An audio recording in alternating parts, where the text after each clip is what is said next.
A memory of an incident from several years earlier came to mind. It was the time when dungeons had first appeared in Japan and were named the Rift of Babel. People from all over the world had gathered in the country in search of wealth and fame. Among them was the protagonist, Toyama Naruhito, who was widely known as the Explorer. During one of his expeditions, Toyama found himself standing in a frozen wasteland before a gigantic, one-eyed monster. Without hesitation, he took out a piece of equipment and prepared to defeat the creature, astonishing those who were watching. He remarked that their opponent was right in front of them before launching an attack on the beast.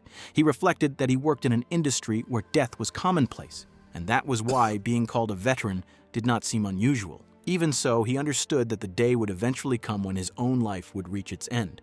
After fighting through countless monkey-like monsters, Toyama was left standing alone with a fatal wound in his chest. Looking around, he wondered how many monsters he had killed and whether any of them had managed to escape. His thoughts then drifted to a dream he had always cherished, building a home beside a peaceful lake. Taking another step forward, he remarked that his remaining strength only needed to carry him a little farther. He then found himself wondering how those monkey-like monsters must have felt during the battle. At that moment, Toyama realized that he was truly finished and that death was rapidly approaching. Toyama had been sitting in the sauna before even the birds were awake, later cooling himself off in a nearby lake. He dreamed of owning a bakery that served elegant, freshly baked bread and of building a house of his own. As he reflected on his life, he thought that he should not have tried so hard to act cool. After building his dream house, he had planned to raise a dog. He had considered getting a Shiba Inu, though any breed would have been fine as long as it was large and fluffy. He had also hoped to spend time drinking with good friends and simply enjoy a peaceful life. Unfortunately, he realized that he would never be able to do any of those things. After walking forward for a while, he suddenly collapsed. As he fell, he thought that he did not want to die inside a dungeon. He had finally become a senior explorer, and life had only just started to become exciting. There was still so much he wanted to experience. Over the years, he had grown accustomed to the work. He no longer cared much about disposing of monsters and had even become used to the sweet scent of their blue blood. He had trained relentlessly and mastered efficient methods of killing. Although gathering materials sometimes caused him trouble, he had never neglected his preparations. He had never overestimated himself and had always chosen to retreat when survival demanded it. He had slain countless monsters, sold their materials for money, and claimed numerous treasures along the way. Everything he had done was meant to turn his dreams into reality and allow him to live life on his own terms. Yet now, as death approached, he found himself strangely at peace. Somehow, he felt that it was all right if his journey ended here. After all, he had become an explorer in pursuit of his dreams and had lived exactly the kind of life he had wanted. Toyama remembered that he had only recently begun to enjoy his life. Things had finally started getting better, but in the end, once a person died, everything was over. He wondered if this was truly the end. As his consciousness faded, memories flashed through his mind. He recalled the countless requests he had accepted and the many times he had risked his life to protect his comrades. He questioned whether having comrades had been the right choice or whether becoming an explorer had been a mistake from the very beginning. Despite those doubts, a smile remained on his face. He reflected that fighting, hunting monsters, earning money, and enjoying delicious food had been incredibly fun. If he ever got another chance, he promised himself that he would not make the same mistakes. He would stop holding back and give everything he had. He even thought that he would use all of his trump cards without hesitation. Suddenly, he noticed the ground beneath him beginning to liquefy. As his body slowly sank into it, he felt certain that he was a dead man. Just then, a voice came through his transmitter, catching him completely by surprise. The caller informed him that they had successfully met up with the Self-Defense Force rescue team and that everyone was safe. The person added that it was all thanks to Toyama that they had managed to escape alive. All that remained was for Toyama himself to make it back so that the story could have a happy ending. Toyama recognized the voice as Hatamura's. He told him that he did not have much time left and needed a favor. Hatamura immediately replied that he would do whatever Toyama asked. Toyama then requested that Hatamura access his special folder in the Heart Tribe database and delete everything related to the silver-haired elves and the air-headed vampires. After hearing the request, Hatamura understood exactly what Toyama meant and shouted at him not to say such things, refusing to accept that he was giving up. However, Toyama calmly replied that everything would be fine. His comrades had survived, and that alone was enough for him. He asked them to take care of the life he could no longer live and concluded that, considering everyone had made it out safely, he could count the situation as his victory. As the mud slowly swallowed him, Toyama found himself smiling. He felt strangely happy and reflected that he had truly enjoyed his life. He thought that if he were ever given another chance, he would do even better. He dreamed of earning enough money to build a house, open a shop, and explore everything the world had to offer. He imagined going on adventures, enjoying delicious food, becoming wealthy, starting a family, and raising a dog. With those thoughts in mind, Toyama gradually disappeared beneath the mud. Meanwhile, the rescue team rushed to the last location from which his terminal had transmitted a signal. Unfortunately, they were unable to find any trace of Toyama's body. Later, the Explorer Association organized a large-scale search operation, but no evidence of his survival was ever discovered. To the world, Toyama Naruhito had simply vanished. Toyama himself felt certain that he had died. However, in the darkness, he suddenly heard a voice. Moments later, he realized that he was being lifted by an enormous hand. The mysterious being thanked him for providing entertainment within its miniature garden and remarked that Toyama had possessed the potential to become one of its darlings.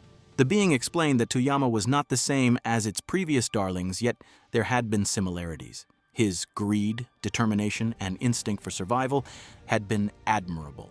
Unfortunately, those qualities no longer mattered, as Toyama was already dead. The place where he stood was described as the graveyard of the being's former darlings and the final destination of Toyama's journey. Yet the being questioned whether Toyama truly wished for everything to end there. Before Toyama could respond, the voice declared that it would allow him to continue. Although that place was not meant for him, he had somehow arrived there. Fortunately, there was another perfect world where he could begin anew. The being admitted that it was looking forward to seeing where Toyama's experiences and future journey would lead, no matter how long it took. As a parting gift, the being granted Toyama a special blessing. It explained that this gift would make his new life easier and that a guidance arrow would always assist him in finding the correct path. And so, Toyama's modern dungeon life in a vast new world was about to begin.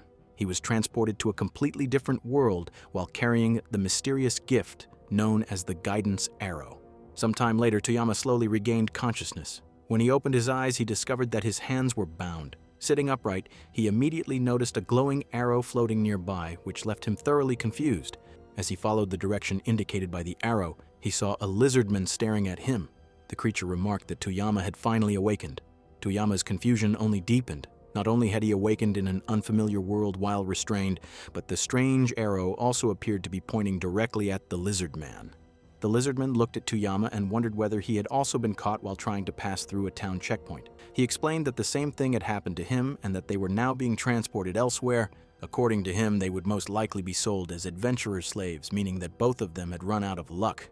Toyama was still trying to understand the situation when his stomach suddenly growled. Hearing this, the lizardman offered him some bread that he had baked himself. Toyama was confused by the offer, especially since a strange floating arrow appeared before him. The arrow displayed a quest that instructed him to speak with the Lizardian slave. The lizardman apologized and assumed that Toyama would not want to eat something made by a Lizardian. However, Toyama immediately accepted the bread and replied that he would gladly eat it if it was being offered. The lizardman seemed genuinely surprised that Toyama was willing to eat it. Toyama wondered whether he was not supposed to, but after taking a bite, he found the bread surprisingly delicious. Seeing Toyama enjoy the bread made the Lizardian happy, and at that moment, the mysterious arrow finally disappeared. Toyama then turned his attention to the handcuffs around his wrists.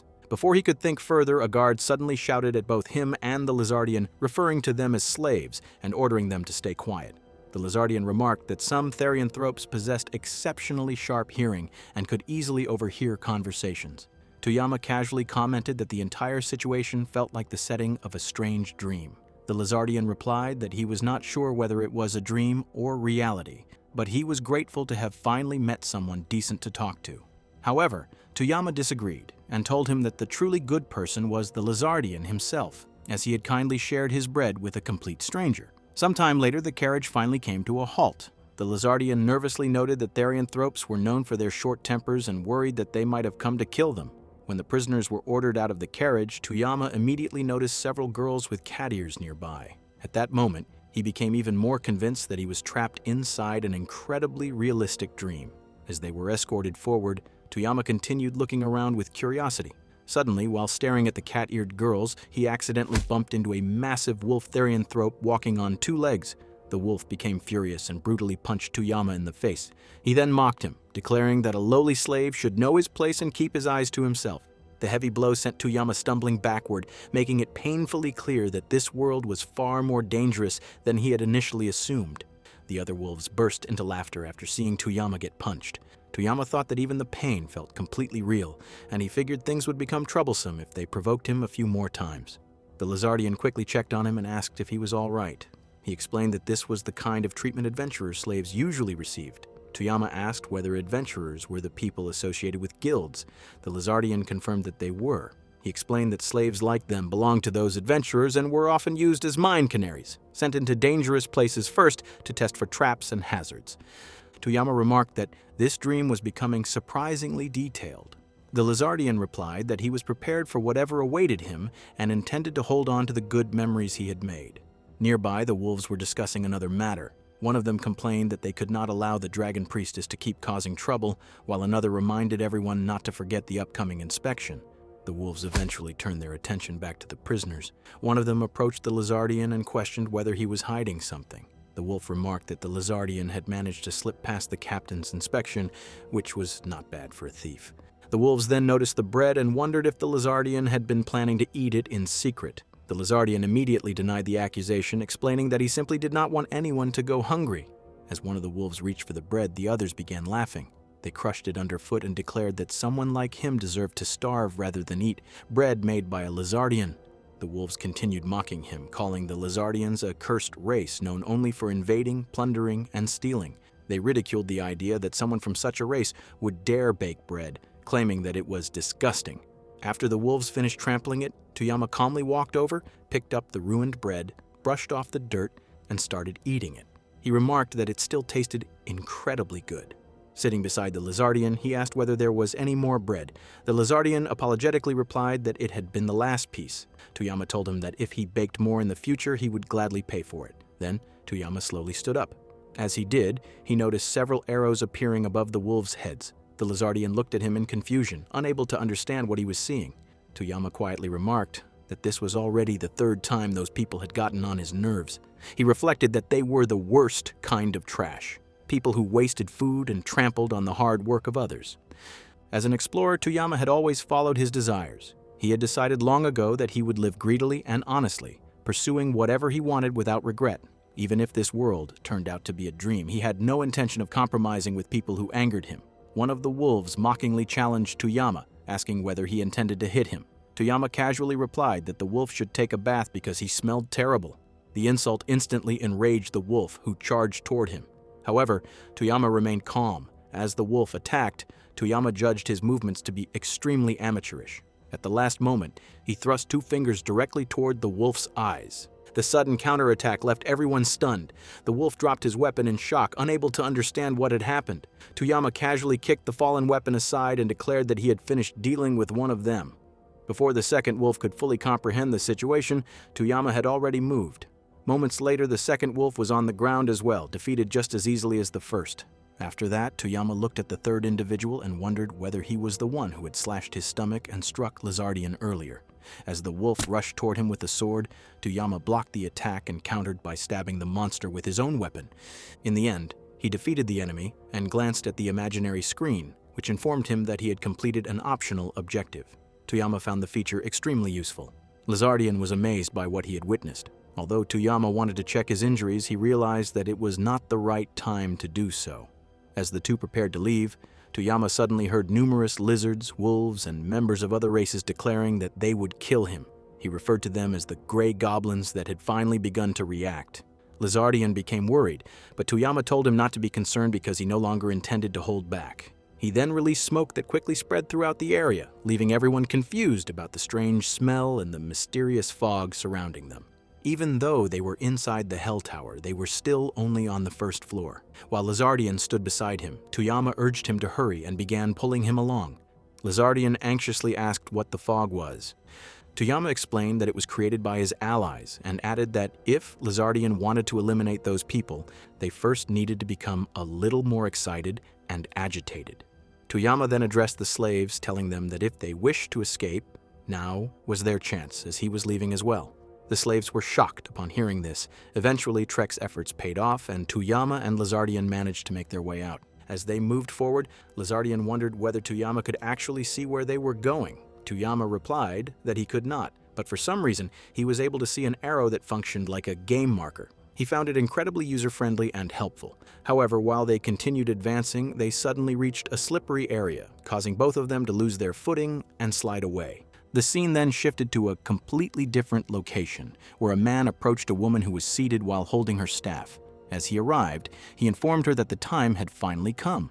A maid standing nearby added that the armor cleaning preparations had also been completed. Upon hearing this, the woman rose to her feet and remarked that everything had been unbearably boring. She went on to say that since the boredom seemed destined to continue endlessly, perhaps she should spend some time praying to the angels for someone to appear and put an end to her monotony. Tuyama found himself dreaming of a strange scene. In the dream, a dog was telling a cat that Tuyama did not even have a house and that they were both in the same situation. Meanwhile, Tuyama asked the dog whether it was doing all right. Back in reality, Lizardian was watching over the unconscious Tuyama. As he listened to Tuyama's breathing, he wondered whether Tuyama could even understand him. Feeling guilty, he apologized for everything that had happened and urged Tuyama to wake up.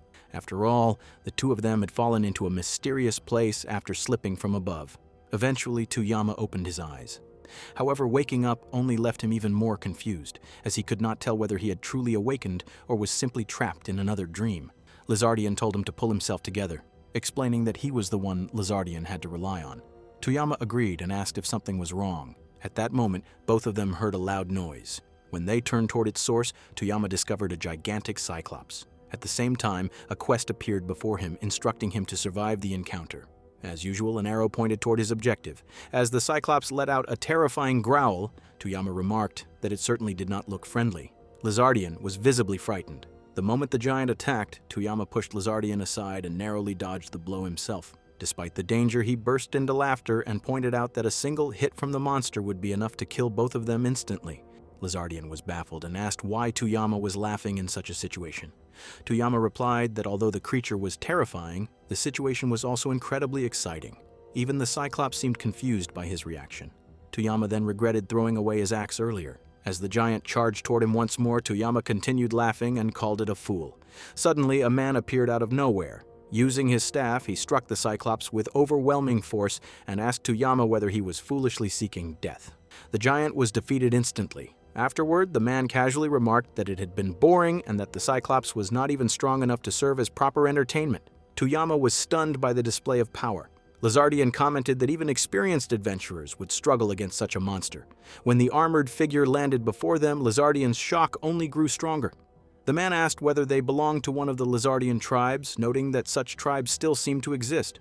Trembling with fear, Lizardian referred to him as a dragon and stated that he must possess an incredibly pure and powerful bloodline. The man calmly agreed. While Lizardian continued praising him, the dragon turned his attention to Tuyama and remarked that he did not seem very promising. He even questioned whether Tuyama had a death wish. Lizardian immediately bowed before the dragon. When Tuyama remained standing, Lizardian hurriedly urged him to bow as well. However, Tuyama could not help wondering why the man was acting so arrogantly. Lizardian desperately explained that the dragon came from the Empire and was a tower-class adventurer, an existence that had already taken half a step beyond the world's natural laws.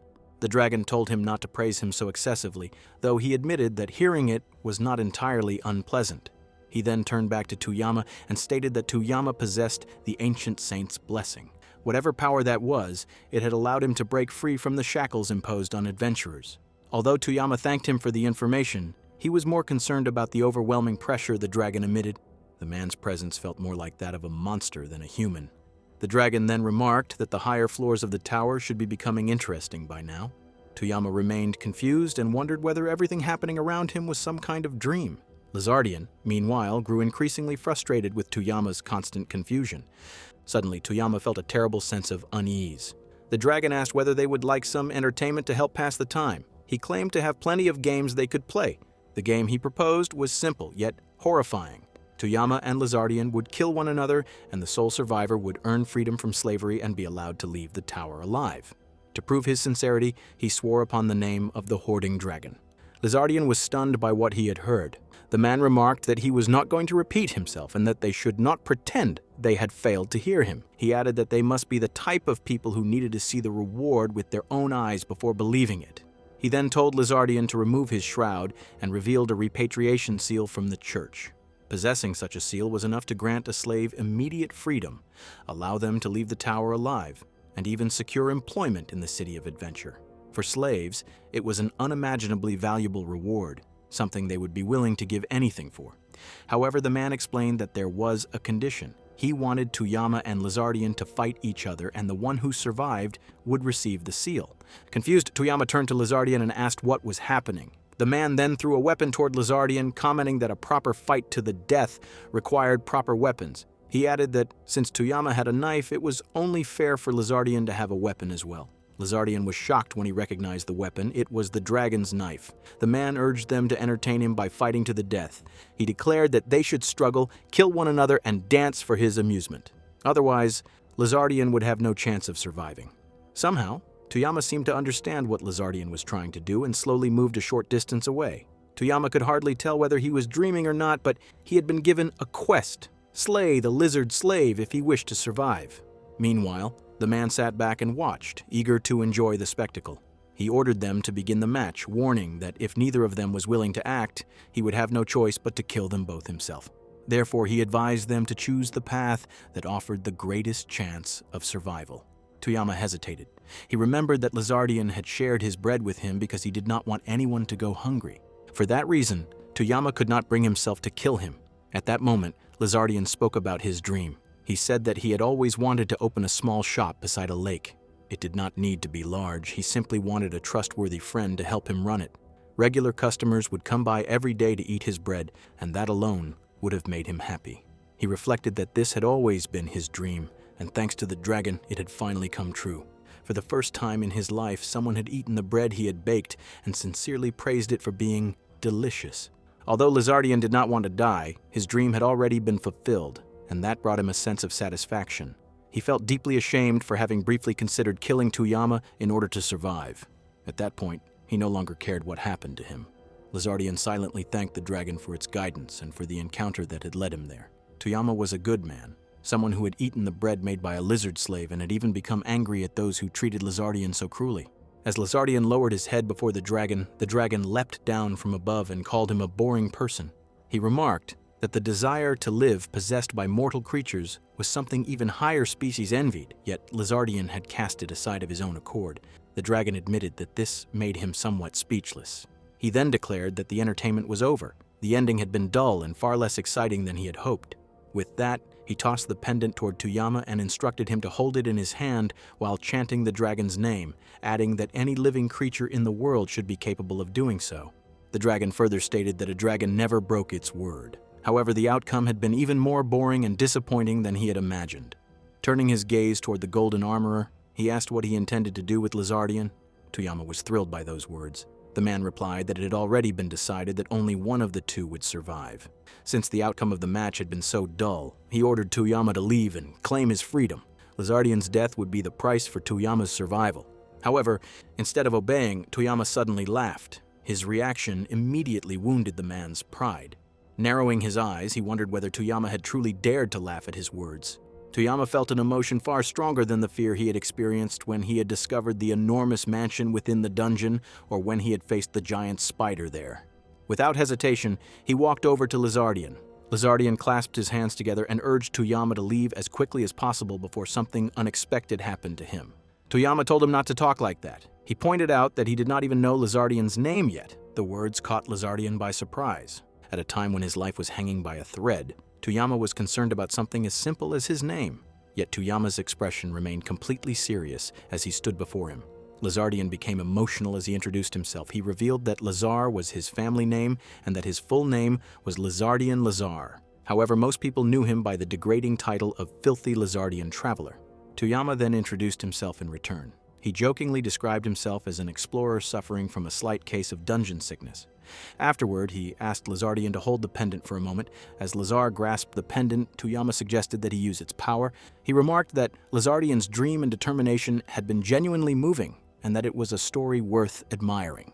A moment later, something changed within Lazar. He suddenly realized that he had become the one chosen to survive. As he tried to protest and tell Toyama to stop, Toyama interrupted him and said that Lazar should leave first. Toyama then turned his attention toward the dragon. He declared that everything should end there and that things should have been settled that way from the very beginning. At that moment, The arrow shifted and pointed toward the dragon instead. Seeing this, Toyama became convinced that the arrow had been meant to point at the dragon from the start. At the same time, Toyama received a notification informing him that the story was collapsing because the main quest had been abandoned. Toyama assumed that the man standing before him was now destined to die. However, a new notification suddenly appeared. A hidden quest had been triggered.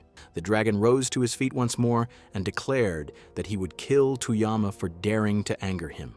He furiously referred to Toyama as an insolent and unpleasant slave. Toyama calmly told him not to speak so quickly.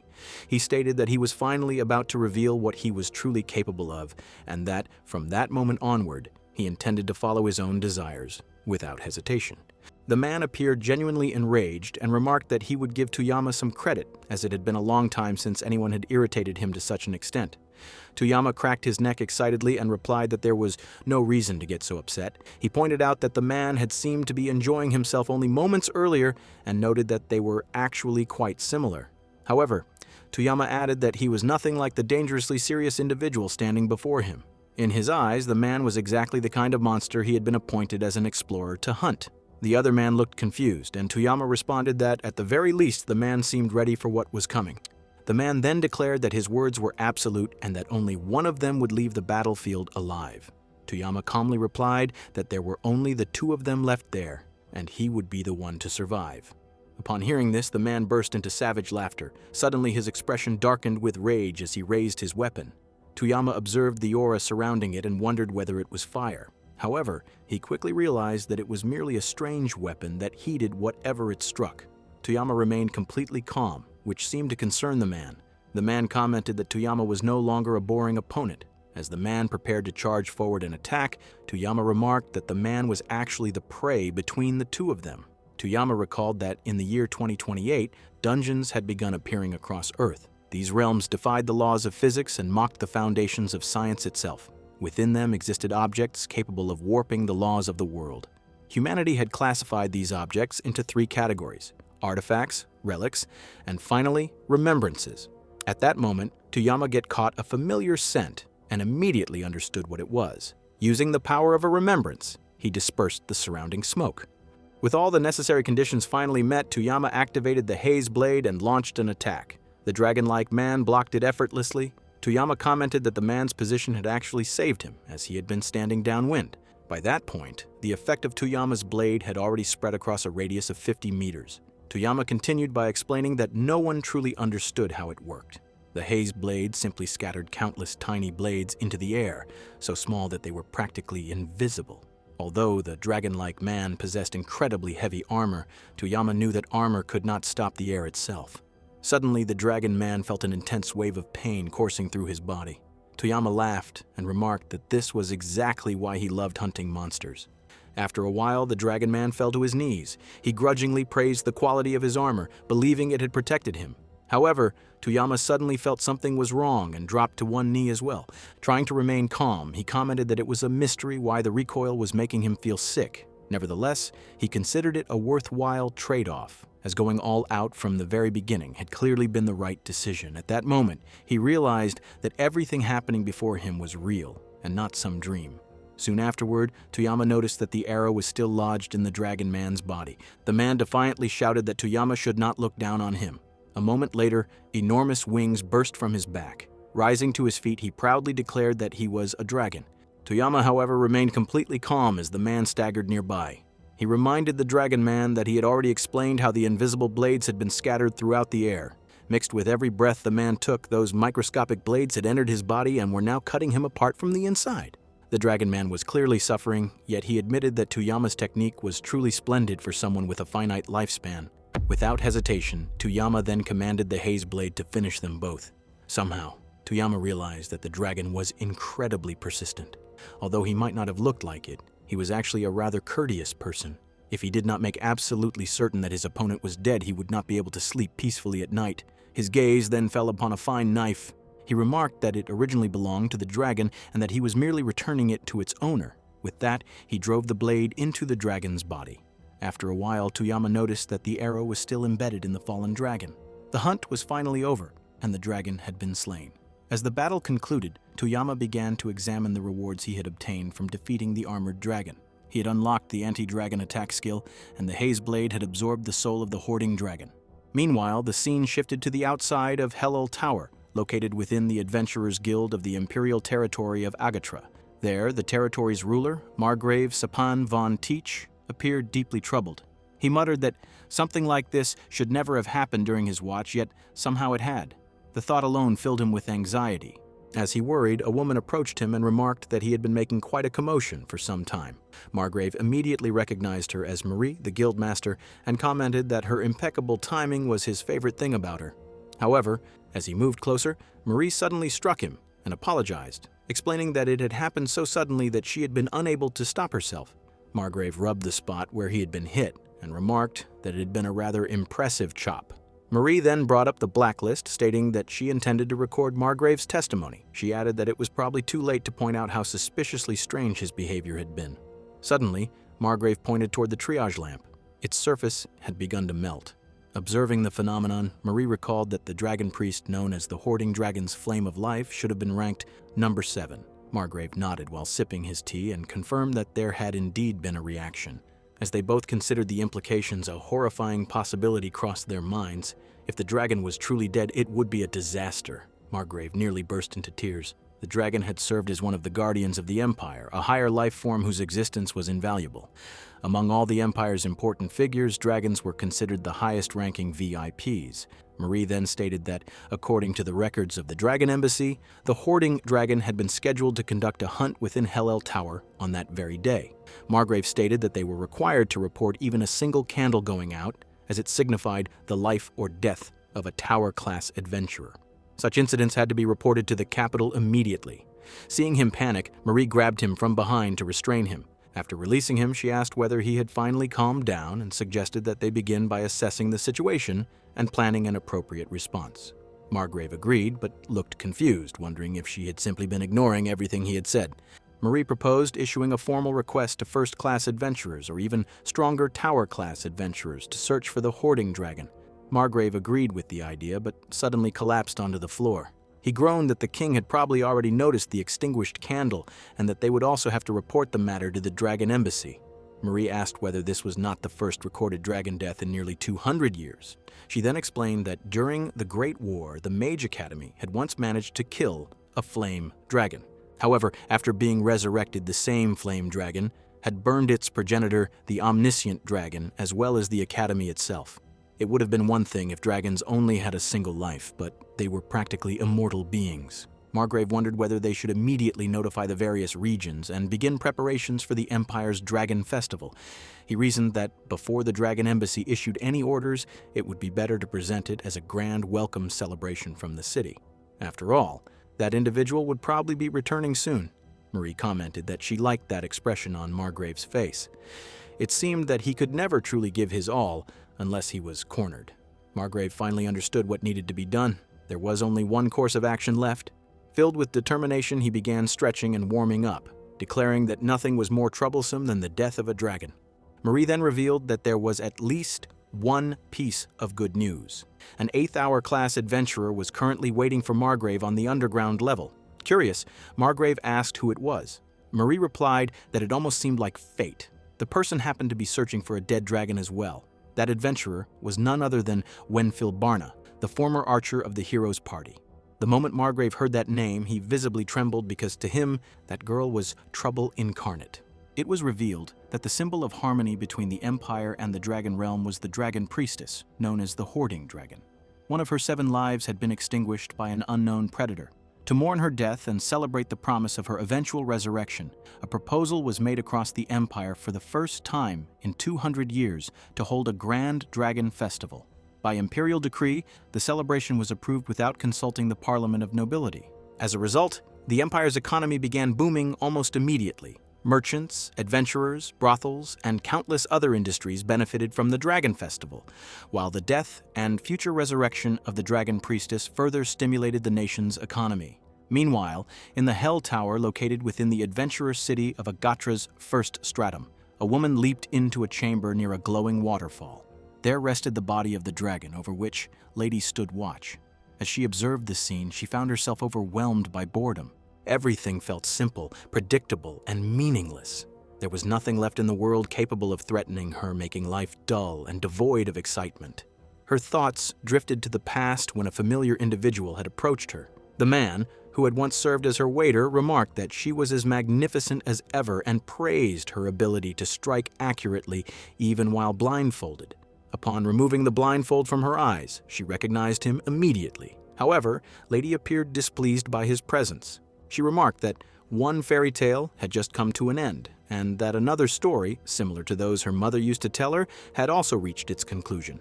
She had once believed that life was meant to be enjoyable, and that the world was filled with treasures worth seeking, hoarding, and obtaining.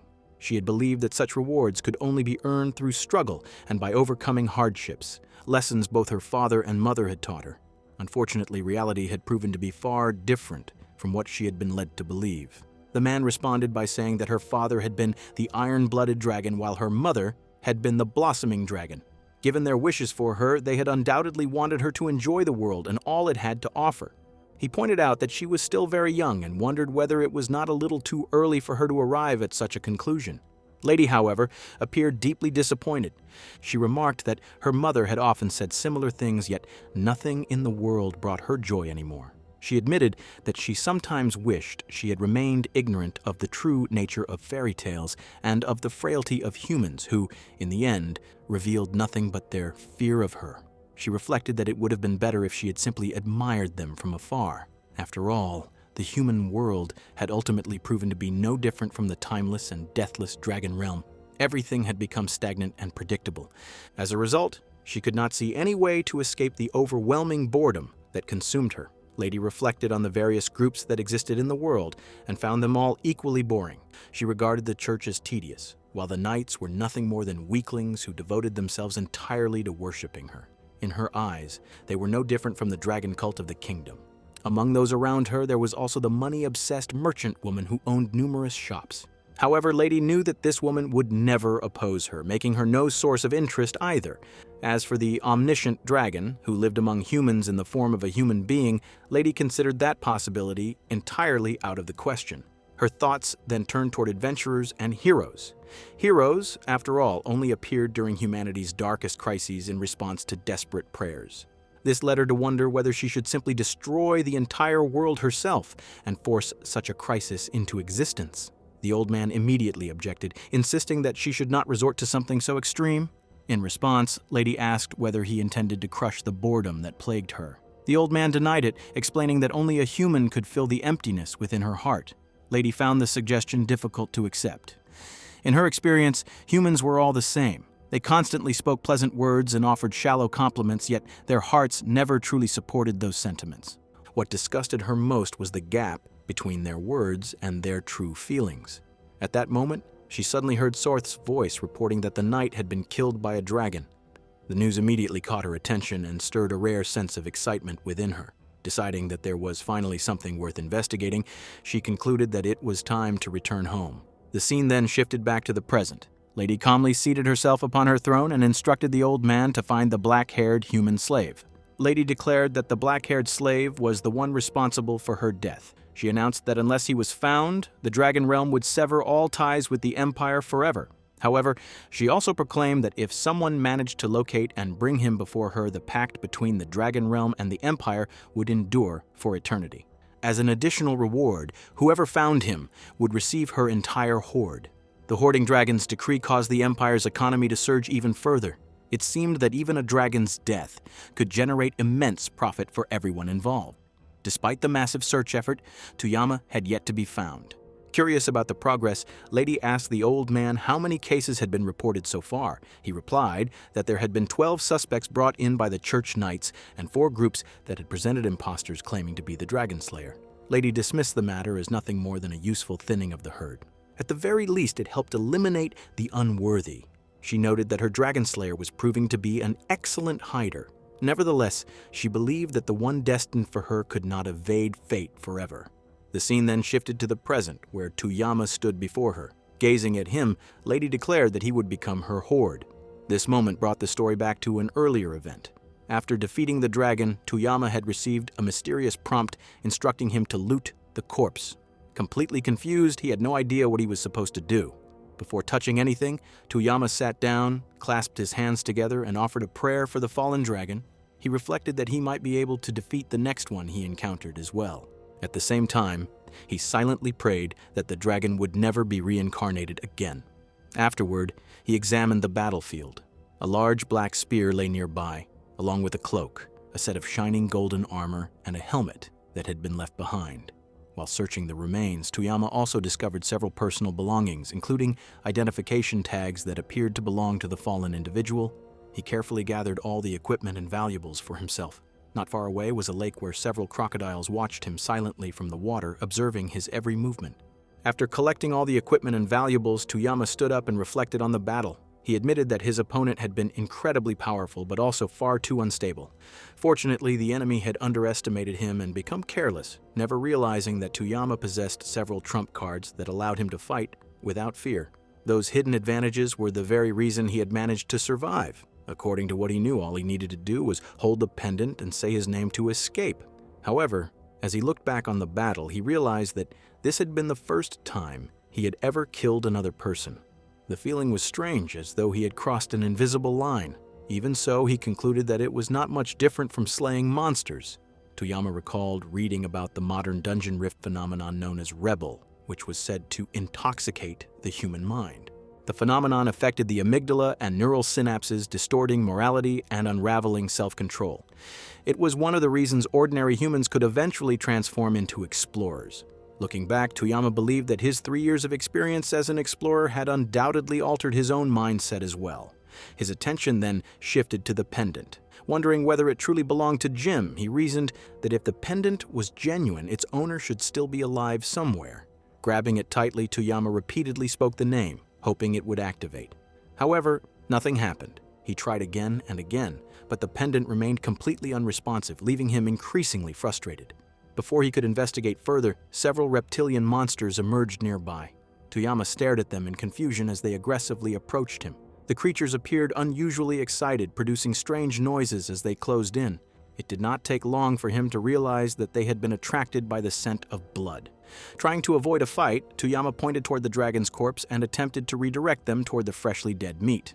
Unfortunately, the creatures ignored the offering completely and continued chasing him. With no other option, Toyama fled for his life. The monsters were both faster and more numerous than he had expected. Realizing he could not outrun them forever, Toyama prepared to use the haze blade. The technique generated an incredibly dense mist that would blind both the enemy and himself. At the same time, he called upon the guiding arrows for assistance. Suddenly, a side quest titled Nostalgic Reunion appeared before him. A glowing arrow materialized and began pointing toward a specific direction. Even while following the arrow, Toyama continued dodging and counterattacking the crocodile-like monsters. As he fought, he observed that the creatures did not seem to rely heavily on sight or hearing. This led him to suspect that they might be detecting heat in a manner similar to snakes. Preparing to unleash the Mistblade and eliminate the entire pack, Toyama suddenly realized something and immediately canceled the attack. He instinctively shouted a warning, telling everyone nearby to keep their heads down and lie flat on the ground. At that exact moment, a female archer appeared. She calmly reported that she had received a positive response from the local native and immediately activated her Hawkeye skill along with her Wind Authority. Running a rapid combat efficiency analysis, she calculated the optimal elimination pattern before drawing her specialized M66 parasitic bow, codenamed Mars. After confirming the target, she gave the engagement signal and released her arrows. Each shot struck with incredible precision, instantly eliminating the pursuing crocodile monsters. Toyama watched in astonishment, completely amazed by her overwhelming skill. The archer then confirmed that the target's response matched her expectations and adjusted her combat calculations accordingly. Despite her confidence in her abilities, she remained cautious and avoided becoming overconfident. Nevertheless, she acknowledged that her current pairing with her partner gave them a significant advantage. Once the battle ended, Wenfilbarna approached Toyama and asked whether he had been injured. She remarked that he seemed extraordinarily lucky to have survived. Toyama remained confused by her sudden appearance, while Phil herself appeared equally puzzled. After observing his black hair and brown eyes, she asked whether he was Japanese. When Toyama confirmed that he was, Phil immediately reported a negative result to someone through her communication device. Her expression became noticeably concerned as she continued analyzing the situation. Finally, she told Toyama to remain calm and hold on, assuring him that she currently had control of the situation. After reminding herself of a few things, the woman remarked that it had been a long time since they had met. Toyama was immediately confused and wondered who she was talking about. The woman explained that, from her perspective, it was a reunion with Kazi. However, she acknowledged that for Toyama it was their first meeting. She added that the tower was a fascinating place, a true nexus where countless timelines and locations were thrown together into a chaotic mixture. Although Toyama thanked her for saving him, he still wanted to know who she really was. The woman replied that there was much to explain and apologized for the confusion before introducing herself once more. Still unsatisfied, Toyama asked again for her identity. Finally, the woman introduced herself as Wenfil Barna Gilvansofluil Tusk, though she stated that she was currently traveling and preferred to be regarded simply as a traveler. Toyama found the introduction baffling. Noticing his reaction, Wen commented that the expression on his face was quite rare. She remarked that Kaze rarely displayed such a human-like expression and admitted that, considering Toyama's situation, his confusion was completely understandable. Despite her calm demeanor, Toyama remained cautious. Sensing this, Wen assured him that there was no need to be on guard and advised him to put away his dangerous weapons. Toyama became even more suspicious. Not only did she know his name, but she also seemed to know things about him that she should not. Wondering what she truly was, he pressed her for answers. To his surprise, Wen replied that she was his future nemesis. The answer only confused Toyama further.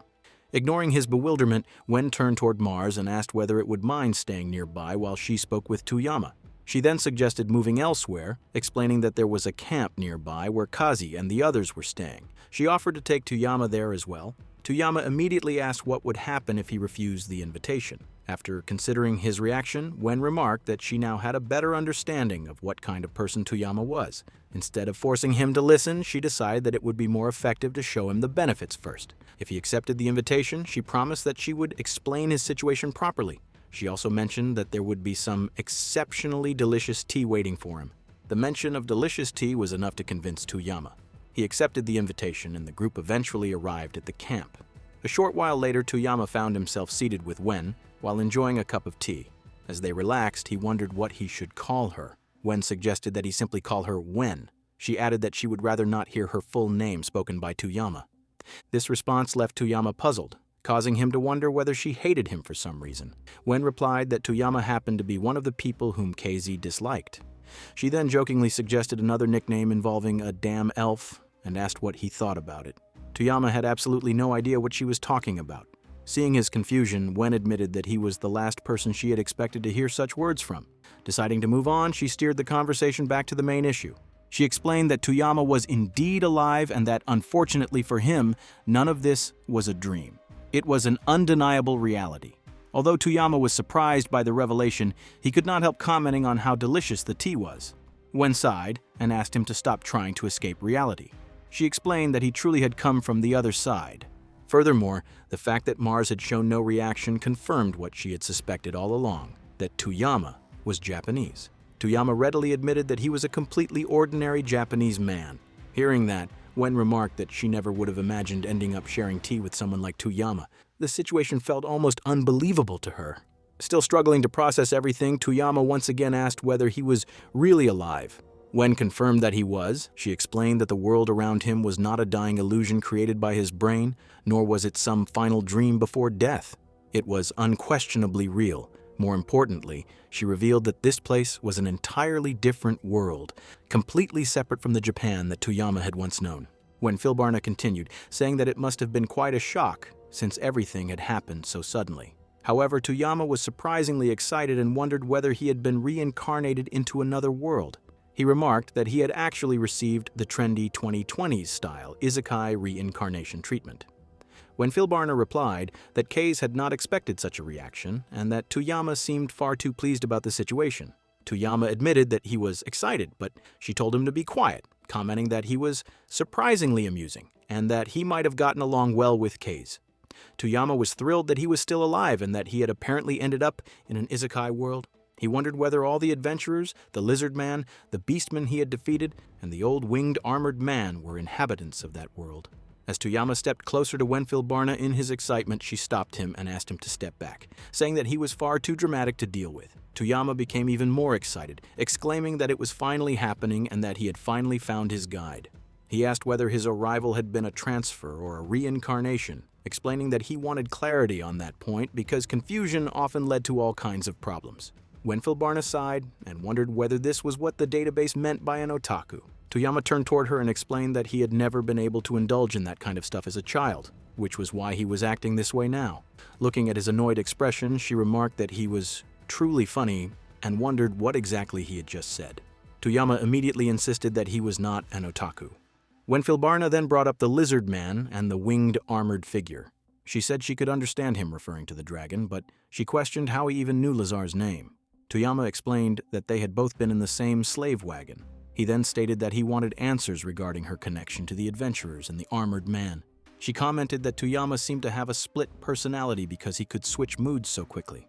Afterward, she revealed that Toyama would not be able to kill Kaze with the haze blade, at least not in his current weakened state. She also told him to calm down, reminding him that Kaze had never been close friends with the armored freak or the adventurers Toyama had killed. Wenfilbarna reminded him that he was confused, and then spoke about both the reason Kaze had won and the reason he had ultimately lost. However, she admitted that certain details still did not add up, especially considering that Lazar had been a slave and that Toyama had also been present. Toyama confessed that there was simply too much information that only she seemed to know. Nevertheless, there was one thing he was certain of. She already knew a great deal about him. He therefore demanded to know why. Wenfilbarna responded by asking whether he intended to attack her if she refused to answer. She observed that the cold expression on his face suited him well and remarked that Kaze knew Toyama better than he knew himself. Realizing that the situation was rapidly deteriorating, Toyama asked her to allow him to ask a different question. He knew he had no idea how he could possibly kill her, which meant that making an enemy of the elf would be a terrible decision. Determined to shift the conversation, he pointed out that it felt strange that she never referred to herself as Kaze. At that, Issa shot him a glare and told him to shut up. She added that both Toyama and Mars had always been reckless. Looking at him carefully, she remarked that Toyama gave off the impression of a bakery assistant or perhaps even a crow hunter. Toyama found that news reassuring, and Wenfilbarna wondered why he was wearing such tattered clothes. She asked what had happened to his explorer's gear, handgun, and arm hammers. Toyama replied that everything was gone. He explained that when he had regained consciousness, he had found himself on a wagon dressed in those ragged clothes. Wenfilbarna remarked that the situation was bad and that they could not afford to waste any more time. Rising to her feet, she told him that he needed to escape from that place immediately. Toyama responded that if escaping were that easy, he would not have been struggling in the first place. Wenfilbarna smirked at him and commented that Kaz truly did not like Toyama. She then spoke of the greedy mist which had appeared before her destiny, and of the adventurers driven by greed who had pushed the world forward. Despite possessing the power to preserve everything, she said that they had chosen to live as they pleased and be ruled by their desires. She continued saying that even though he was standing before her now, she had never once forgotten her wish. However, she admitted that perhaps everything had unfolded exactly as it was meant to. Toyama could not understand what she meant. Noticing his confusion, Wenfilbarna explained that she had merely been recalling what happened afterward. She revealed that Toyama had suddenly appeared at the guild out of nowhere and had been unable to use the return sigil possessed by the hoarding dragon because he was not originally from that world. Toyama wondered whether the return sigil was one of those abilities that only natives of that world could use. He assumed that anyone born in that world should be able to use it without any problems. Wenfilbarna remarked that Toyama was surprisingly sharp and jokingly attributed it to his otaku skills. She added that the guild crystal would probably fail to identify that trait. Annoyed, Toyama loudly insisted that he was not an otaku. Wenfilbarna then explained that she intended to help him escape. However, she pointed out that in his current state, he would never be able to climb the tower. She advised him to return to the city, specifically the adventurer city he had once tried to protect. She also suggested that their meeting with Kaz should remain a secret, explaining that numerous changes in the timeline had left her deeply concerned. As Toyama suddenly felt himself being lifted into the sky, he expressed his confusion and asked what she was talking about. Wenfilbarna replied that perhaps they should follow the usual procedure.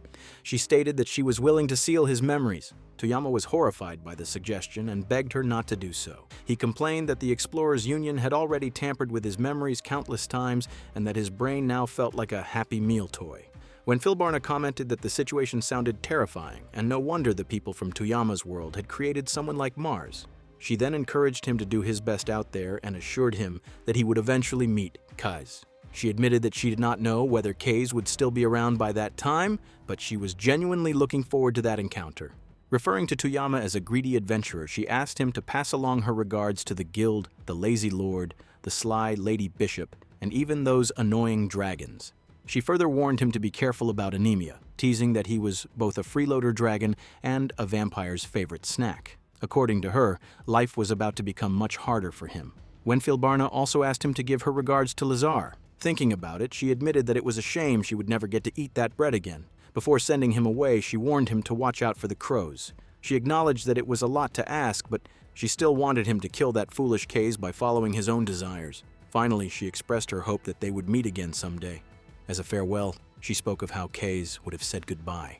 She described a dense and heavy mist that had obscured her fate, a man beloved by dragons, a sinner who had stolen the knowledge of a vampire, and a greedy, troublesome individual who was now wishing Tuyama a safe journey. As Tuyama gradually vanished from sight, Wenfilbarna calmly sat down in a chair that appeared instantly beside her. She told herself not to worry, reminding herself that those were merely painful memories. She reflected that Kaze had once been a terrifying individual who had reclaimed the world through overwhelming power only to destroy it afterward. According to her, he could have ascended to godhood or perhaps even reached the level of the angels. However, he had never been able to overcome his own desires. Driven by those desires, he would continue moving forward until he personally destroyed any ending he refused to accept. Despite everything, she felt strangely relieved. The path may have already diverged from its original course, but that was acceptable. The choices she had made and the choices he had made belonged to different stories. Just as the wind carried tales of its own, they too had to continue moving forward. 1 month passed after the death of the dragon. At the Adventurers Guild, a massive commotion had broken out. Marie watched over the chaos as adventurers argued and caused disturbances throughout the hall. One particularly muscular woman even lifted someone and hurled them across the room. Suddenly, a powerful gust of wind swept through the guild. The disturbance immediately grew worse, causing everyone to wonder who had activated such a skill. Within the pressure of the headwind, Tuyama suddenly appeared. He looked furious at a certain elf, but the people around him were too shocked to focus on that. Instead, they stared at the black-haired human and wondered whether he was a slave.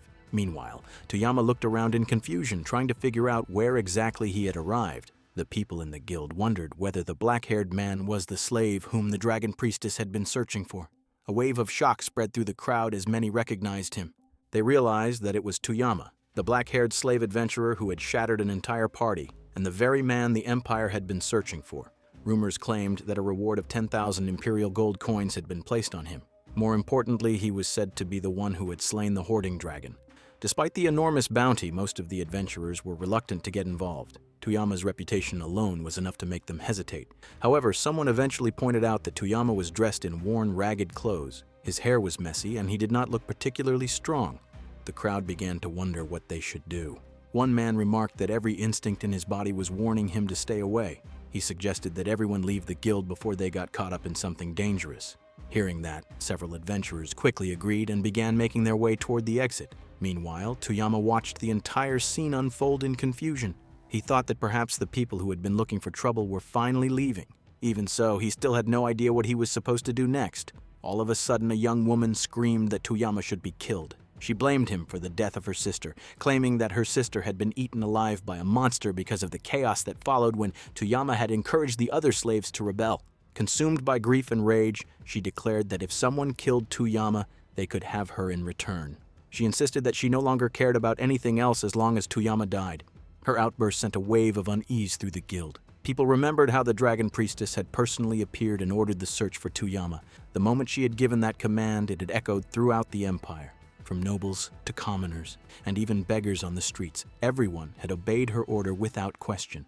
Yet despite knowing all of that, the woman continued to demand Tuyama's death. At that moment, many in the guild realized that Tuyama was far from an ordinary person. The fact that someone as influential as the dragon priestess had mobilized an entire empire to find him was proof enough. Whatever secrets surrounded him, they were clearly tied to forces far greater than any of them had imagined. The dragon priestess glared at the cat girl and remarked that she had heard something rather peculiar. She admitted that she was surprised to see so much hatred and passion burning within the girl's heart, and stated that she had become interested in meeting her. With a mere gesture, the cat girl suddenly collapsed to the ground, screaming in pain. The dragon priestess then turned her attention toward Tuyama and informed him that she had been searching for him. Toyama immediately grew tense under the overwhelming pressure radiating from her presence. She began speaking about the wounds carved into her body, the fear deeply planted within her heart, and the pain that pierced her chest and throbbed every time she fell asleep. She described those nights as strangely lonely, yet unforgettable. Toyama could not understand what she was talking about. The dragon priestess continued by saying that there were many things she wished to discuss with him and asked him to accompany her. However, Toyama warned her to stay where she was. He pointed out that she might not realize it, but she was already within his attack range. At that moment, Toyama felt something strange. The dragon priestess calmly remarked that she had already memorized that ability and had been told to make good use of it. Noticing Toyama's shocked expression, she assured him that there was no need to be afraid. She invited him to come closer and added that if he refused, she would simply approach him herself. Toyama quickly asked her to wait and demanded to know how she was able to use the haze blade. She replied that the answer was obvious because she had once been killed by it. According to her, it had been a truly painful and vicious experience. Nevertheless, she praised Toyama, saying that he had been a remarkable hunter. Toyama responded that he had merely made sure to finish the job. The dragon priestess agreed and admitted that the final blow had indeed been effective. She then revealed the scars and injuries that still marked her body. Seeing them, Toyama was left speechless. The dragon priestess explained that she had desperately wanted to meet the man who had surpassed even dragons and who had slain her beloved mate. Toyama became even more confused. Ignoring his confusion, she remarked that such behavior was highly inappropriate for a member of the human race. She then declared that she had come to take Toyama away as her husband. Toyama stared at her in disbelief. She further explained that leaving someone as extraordinary as Toyama to live as a slave simply did not feel right. Clapping her hands, she called for her grandfather. Moments later, an elderly man appeared and addressed her as Alice. Alice immediately ordered him to increase the church's donations 2- or 3-fold. She explained that she had originally believed the matter to be nothing more than a tribal prophecy, but Toyama's abilities had proven to be genuine. Her grandfather nodded in agreement. He then asked about Toyama. Alice explained that Toyama was the slave who had slain the dragon and that tearing apart her body from the inside had been no small feat. Her grandfather agreed and remarked that Toyama had indeed inflicted such wounds upon her. Then, all of a sudden, he fixed Toyama with a sharp glare. The overwhelming pressure behind that look immediately made Toyama nervous. Alice quickly calmed her grandfather, pointing out that Toyama had even sensed his faint killing intent and asking him to stop intimidating their guest.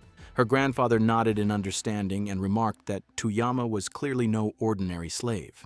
He then asked Toyama for his name. However, Alice unexpectedly hesitated before introducing him, or even asking for his name herself. Seeing her reaction, her grandfather immediately understood. It was the first time he had ever seen Alice make such an expression. Turning toward Toyama, he commented that Toyama was a very dangerous individual. He explained that Toyama's karma ran deep and that he seemed unusually accustomed to bloodshed and battle. From what he could see, it was no surprise that Toyama had once managed to kill Alice. Toyama, meanwhile, realized that the old man was also a monster in his own right, which only made the entire situation even more absurd. Alice proudly remarked that it was exactly what she had expected from her future husband. She praised Toyama for being able to recognize her grandfather's greatness and added that the human race was truly fascinating. Her grandfather then politely asked Toyama whether he could trouble him for a while. Toyama felt as though he had no real choice in the matter, but he was willing to see what they intended to do. He then protested that the entire situation was ridiculous. After all, he had killed Alice, yet she was acting as though everything was perfectly normal. Not only that, but she was a beautiful woman who kept referring to him as her husband. Since his life was already complicated enough, he asked her to give him some time to process everything. Alice suggested that he should simply go outside and get some fresh air. However, her grandfather immediately pointed out that Toyama was clearly trying to escape from them. The realization left Alice shocked. She exclaimed that she had even taken extra care with her appearance and dressed up for the occasion, so she could not understand why her husband wanted to run away. Toyama wondered whether she was simply an idiot. More importantly, he wanted to know how she was still walking around after he had killed her. At that, Alice's grandfather realized that Toyama was not originally from the Empire. He explained that such things were part of a dragon's nature. High-ranking dragons possessed 7 lives and were naturally inclined to acknowledge those who defeated them. Furthermore, they desired to bear even stronger offspring with those victors. According to him, this was common knowledge throughout both the Empire and the Kingdom. Hearing that, Toyama thought that his first destination should probably be a library. However, Alice's grandfather continued his observations. He explained that Toyama possessed something extremely rare within the landscape of his mind. It was neither a system nor a skill. Instead, it seemed that something unpleasant resided deep within him. Alice immediately asked whether something was wrong. Her grandfather replied that there likely was. He explained that further investigation might require force and suggested that bringing Toyama to the Eastern Estate would be the best course of action. Suddenly, a quest notification appeared before Toyama. Main quest triggered. Escape from the guild. Toyama stared at the objective in disbelief and thought that the system had chosen a remarkably inconvenient time to assign such a mission. At that moment, Alice reminded everyone not to injure Toyama too badly. She explained that he was already part of her collection. Toyama responded by saying that it was exactly the kind of arrogant talk he would expect from powerful beasts. In his opinion, she was no different from that armored dragon he had encountered before. Secretly, he hoped that provoking her would make her lose her temper and reveal an opening. Instead, Alice calmly explained that if any ordinary human had spoken to her that way, she would have erased them without hesitation. However, when Toyama said such things, her heart only started racing faster. She added that Toyama spoke exactly what was on his mind. Even though his words hurt her feelings, she found them strangely delightful. Toyama became even more confused. Rather than getting angry, she seemed genuinely pleased. Her grandfather explained that Alice was probably happy because of Toyama's honesty. Dragons like her could naturally perceive the hearts and emotions of mortal beings. Finally, the old man stated that this would be the last time he asked politely. He wanted to know whether Toyama was willing to come with them. Toyama immediately refused. He replied that one of the most important lessons he had learned in school was never to follow strangers he did not know. Suddenly, Alice's grandfather moved with astonishing speed and appeared directly in front of Toyama. However, Toyama instinctively raised his guard and managed to react in time. The old man praised Toyama's reaction speed, but guessed that it had probably been nothing more than luck and reflex. He explained that creatures who had repeatedly brushed against death often developed such instincts, and he admitted that he did not dislike that trait. Meanwhile, Toyama could only wonder what kind of being could move so incredibly fast. The old man then remarked that it seemed his second strike had connected properly.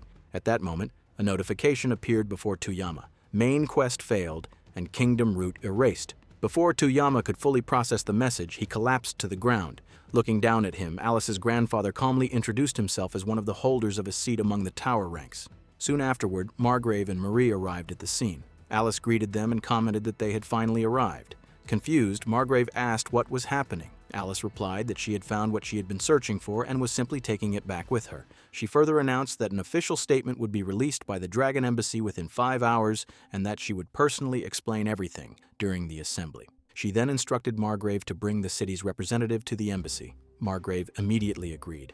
Meanwhile, Marie respectfully knelt before Alice and apologized for the unsightly scene. She assured her that the unconscious adventurers involved would be dealt with according to guild regulations. Alice laughed and admitted that she was currently in a very good mood. However, she also remarked that the quality gap among adventurers was truly appalling. Marie respectfully accepted the criticism and promised that she would draft corrective measures and submit them before the end of the day. Alice then reflected that she had apparently misunderstood humanity. Some people had approached her directly with marriage proposals, while others, such as the local lord, had approached her while maintaining their pride and dignity. There were even those who had confronted her with killing intent. Because of that, she found mortals far more interesting than she had originally thought. Humanity was constantly changing and was far less boring than she had expected. With that, she announced that they would meet again in 5 hours. At the same time, Alice's grandfather lifted the unconscious Toyama onto his shoulder and asked whether they should take him with them. He suggested that he could simply carry Toyama back himself. Alice immediately agreed. However, as soon as she saw the old man casually carrying Toyama over his shoulder, her face suddenly turned red. Marie and Margrave watched the scene unfold in silence. Then Alice hurriedly shouted at her grandfather, telling him to carry Toyama more carefully and gently. She insisted that he stop handling him so roughly and declared that she would personally take care of such matters herself. Seeing her reaction, both Marie and Margrave immediately understood what was happening. A higher life form had found its chosen mate. After a brief silence, Margrave sighed and wondered whether claiming to have an ancient class lecture to attend would be enough to excuse him from the Dragon Assembly. Marie calmly replied that he should simply accept reality for the day and attend the assembly without complaint. Toyama had a dream that brought back memories of his very first friend, Taro the dog. They had met beneath a bridge long ago. Although Toyama could never truly understand what Taro was saying, the two shared a special bond and were genuinely happy whenever they were together. Despite coming from different worlds, they were true friends. They spent countless joyful moments together. Toyama often complained to Taro about the people at the facility, including a certain man who had once hit him and called him cheeky and strange. Whenever Toyama vented his frustrations, Taro would affectionately lick him, making him feel better. Remembering those days filled both of them with laughter and warmth. As the dream continued, Toyama happily suggested that they go on an adventure together. The next day, they decided to travel somewhere far away. As long as they were together, Toyama believed they could overcome anything and would never lose to anyone. However, their conversation was interrupted when Toyama heard someone calling for him. He told Taro that he had to leave for now, otherwise he would get scolded again. Before leaving, he asked Taro to wait for him until the next day. After Toyama departed, Taro returned to his small shelter and fell asleep. Sometime later, several people arrived, seemingly searching for someone. Disturbed by their presence, Taro came out angrily to confront them. The people became irritated and turned their hostility toward him. Taro remembered the promise he had made to Toyama and desperately fought against those who attacked him. Despite his efforts, he was brutally beaten and eventually thrown into a nearby river. As he struggled to stay conscious, his greatest regret was not the pain he endured or the hardships he faced. Instead, he felt sorrow because he could no longer protect the place he had promised to guard. More than anything, Taro was heartbroken by the thought that Toyama would come looking for him the next day and never find him.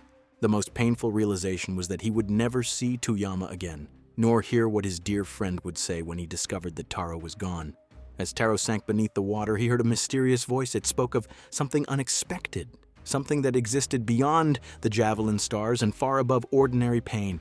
It was beyond twisted logic and hidden within sharp, impossible angles. From those depths, something began to emerge. The essence of a dog and a strange hound merged together, forming a being whose deep-rooted malice perfectly suited its vessel.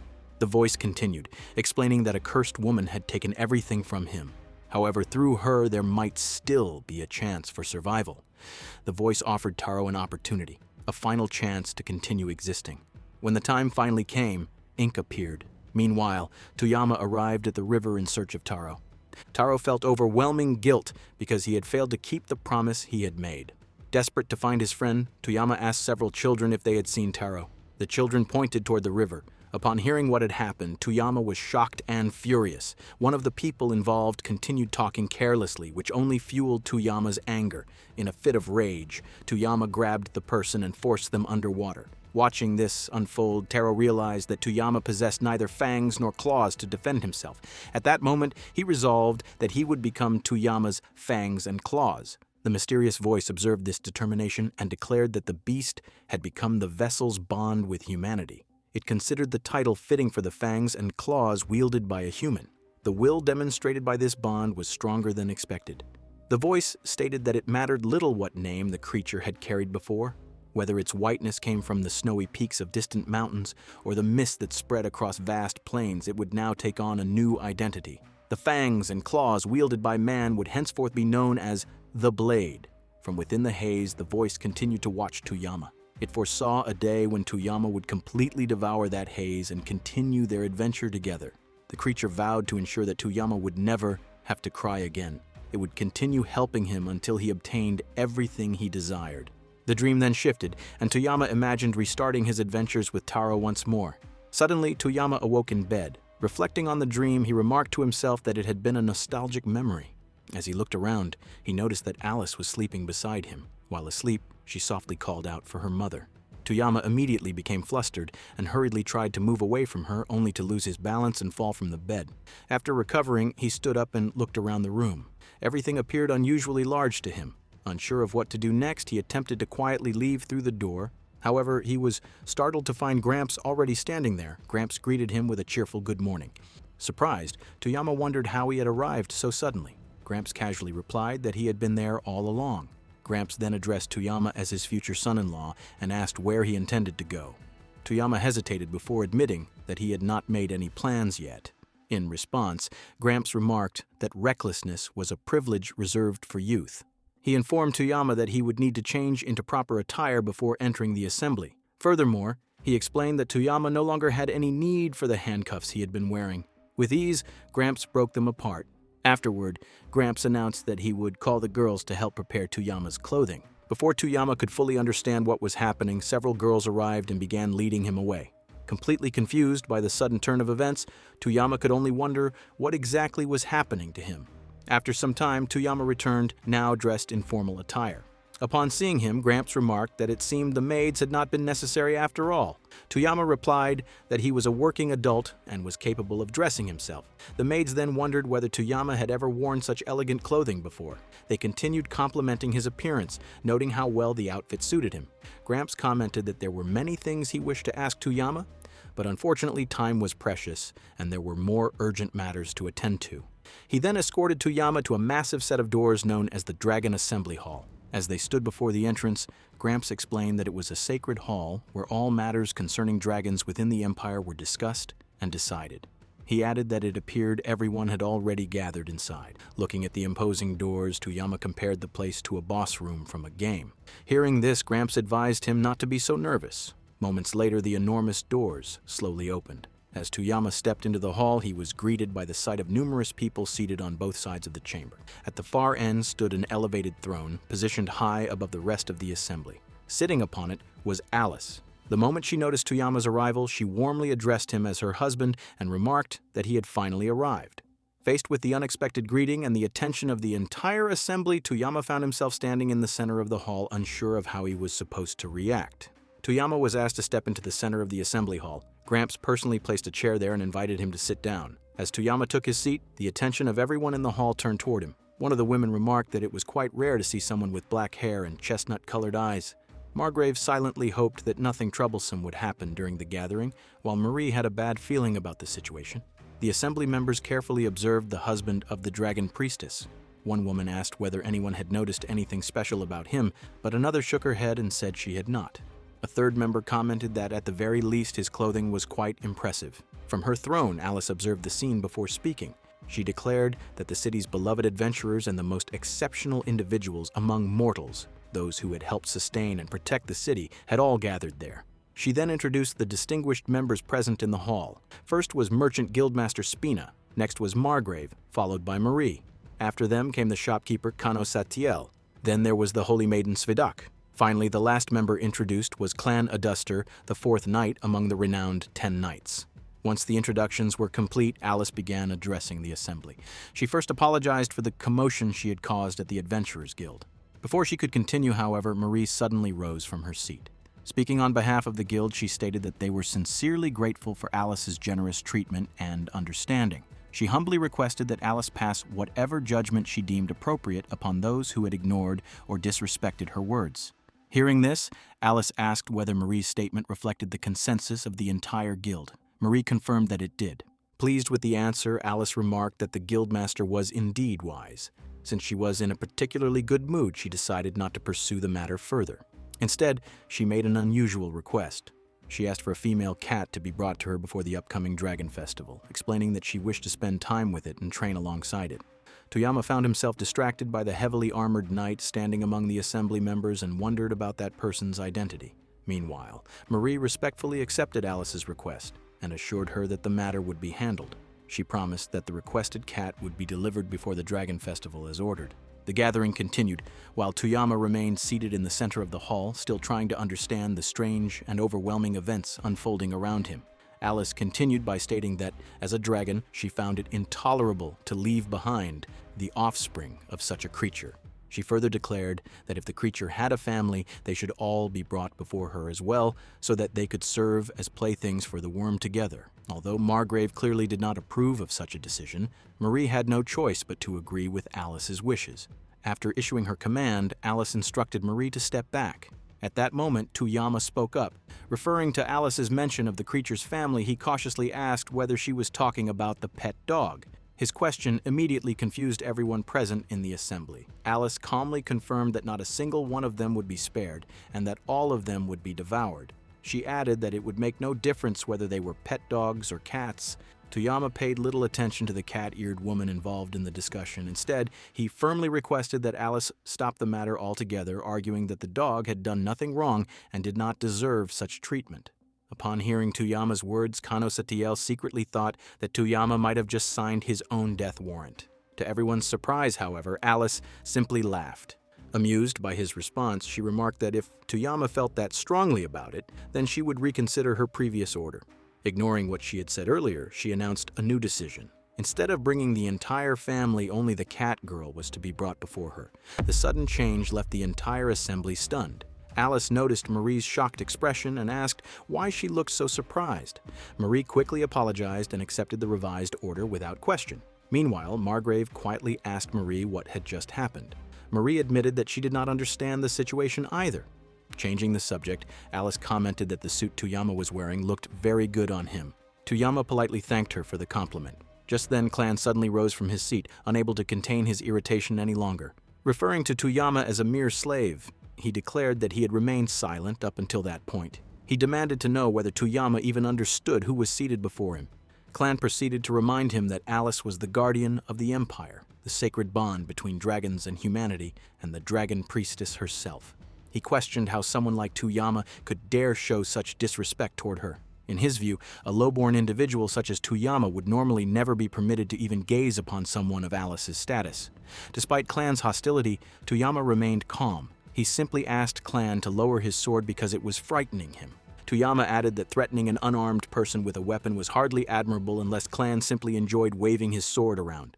Those words only enraged Clan further. Just as he was about to attack Tuyama, Alice intervened. Her expression immediately turned cold, and she fixed Clan with an intimidating glare. In a sharp tone, she demanded to know who had given him permission to act in such a manner. She reminded him that the conversation was between herself and her husband alone, and that he had no right to interfere. The entire assembly fell silent as Alice's anger filled the hall, making it clear that even a knight of Clan's status could not ignore her authority.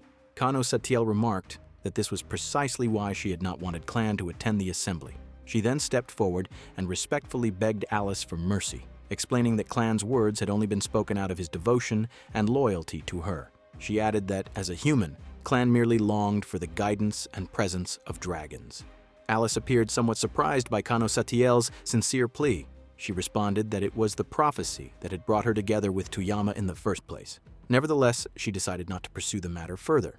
Although Clan had been severely burned by Alice's wrath, Kano Satiel continued her appeal. She acknowledged that Clan was a fool, but as one of the 10 swords of the Angel Church, she humbly requested that Alice show mercy and allow him to be healed. Alice replied that it was no surprise Clan was still alive, considering that he was one of the Empire's renowned 10 knights. Since he had managed to survive, she decided that healing him would be acceptable. Kano Satiel immediately expressed her gratitude for Alice's mercy.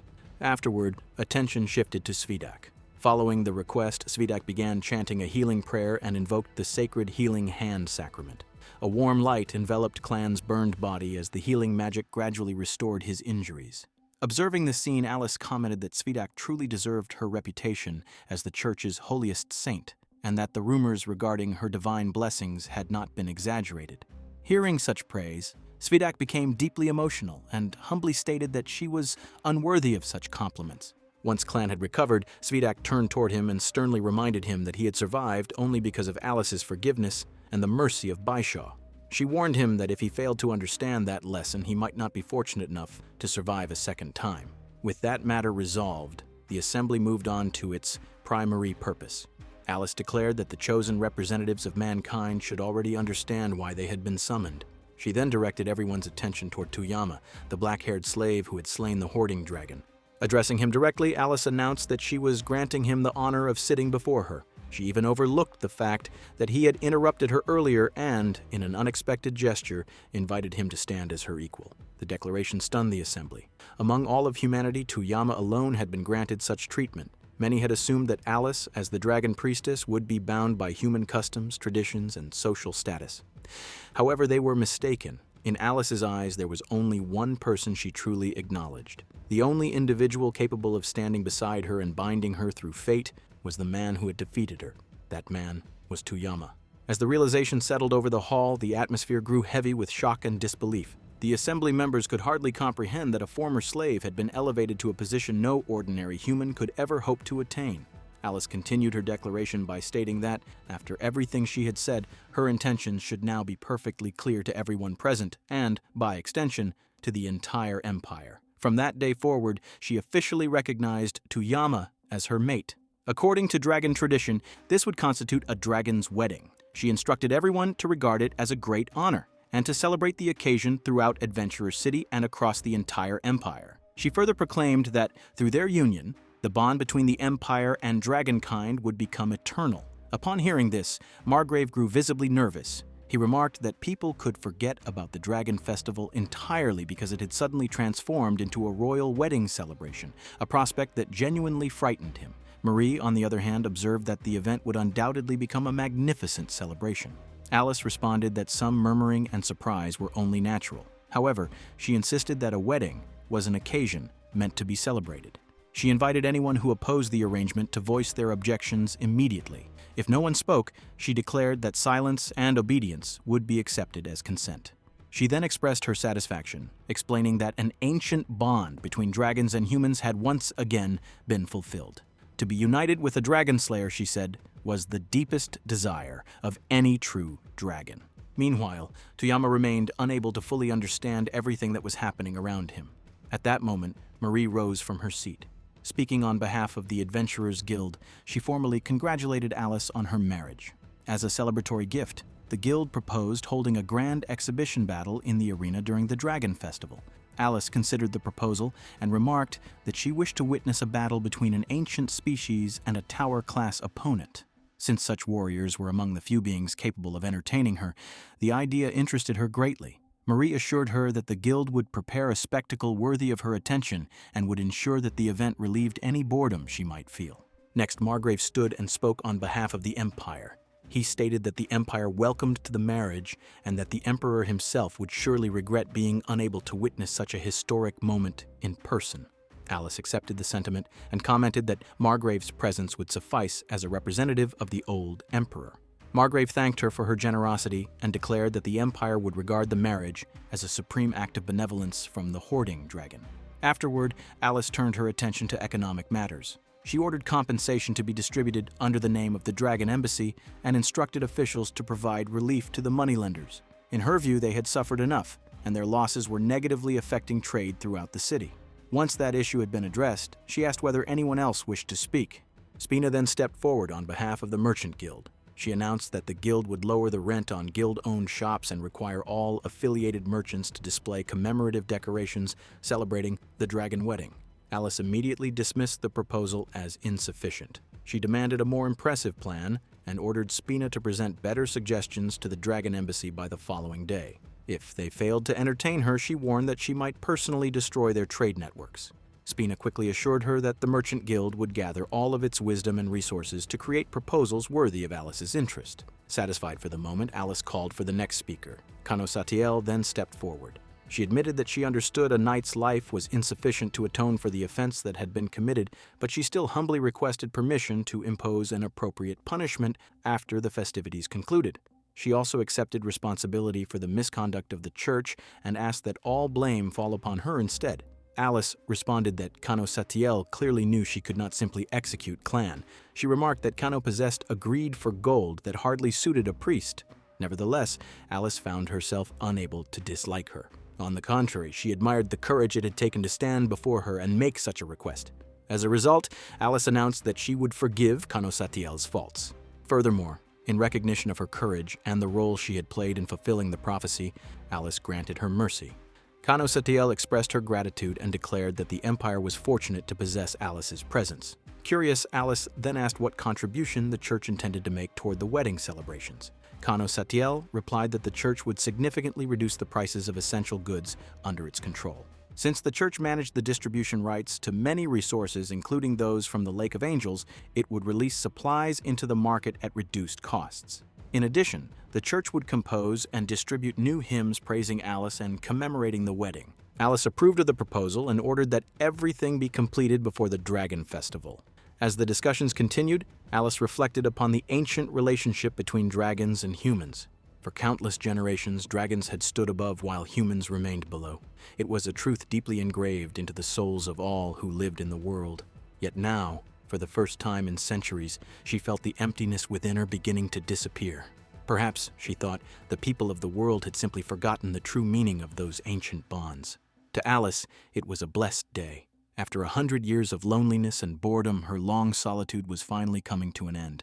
She believed that she had obtained the greatest treasure a dragon could ever possess, Unfortunately for everyone involved, Toyama suddenly realized that they had all overlooked one very important detail. Marriage required the agreement of both parties. Without hesitation, Toyama interrupted the proceedings and bluntly stated that he was not going to marry Alice. Toyama already knew that dragons existed completely apart from everything else. They were higher beings who stood beyond human laws and could not be touched or controlled by humans. To be chosen as the mate of a dragon, the pinnacle of all living creatures, was considered equivalent to receiving a direct blessing from the world itself. Humans were only allowed to approach such sacred beings if a dragon personally chose them, and they regarded this as the highest possible honor. Dragons were sacred and absolute existences, a concept deeply engraved into the souls of every human in that world. Yet Toyama was rejecting the marriage proposal. Everyone, including Alice, was left stunned. The crowd's cheers abruptly died down as people wondered what had just happened. Toyama himself could not understand how the situation had somehow turned into a discussion about him marrying a dragon. Alice questioned why he was doing this, but before she could continue, she nearly collapsed. Gramps quickly stepped forward and caught her. Feeling embarrassed, she apologized and wondered if this was what people called marriage blues. Gramps told her to pull herself together. She lamented that despite being a dragon, she had still been rejected. Gramps remarked that such things could happen.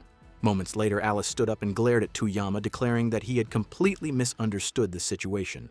The crowd became even more shocked. Gramps then approached Toyama and explained that he clearly did not understand what marriage to a dragon truly meant. Such a union was equivalent to obtaining everything a human could ever desire. Humans lived by pursuing their desires, and those desires gave them the motivation to move forward. Therefore, rejecting such an opportunity was almost unimaginable. Gramps urged him to reconsider, insisting that no one else in the world could be more fortunate than him.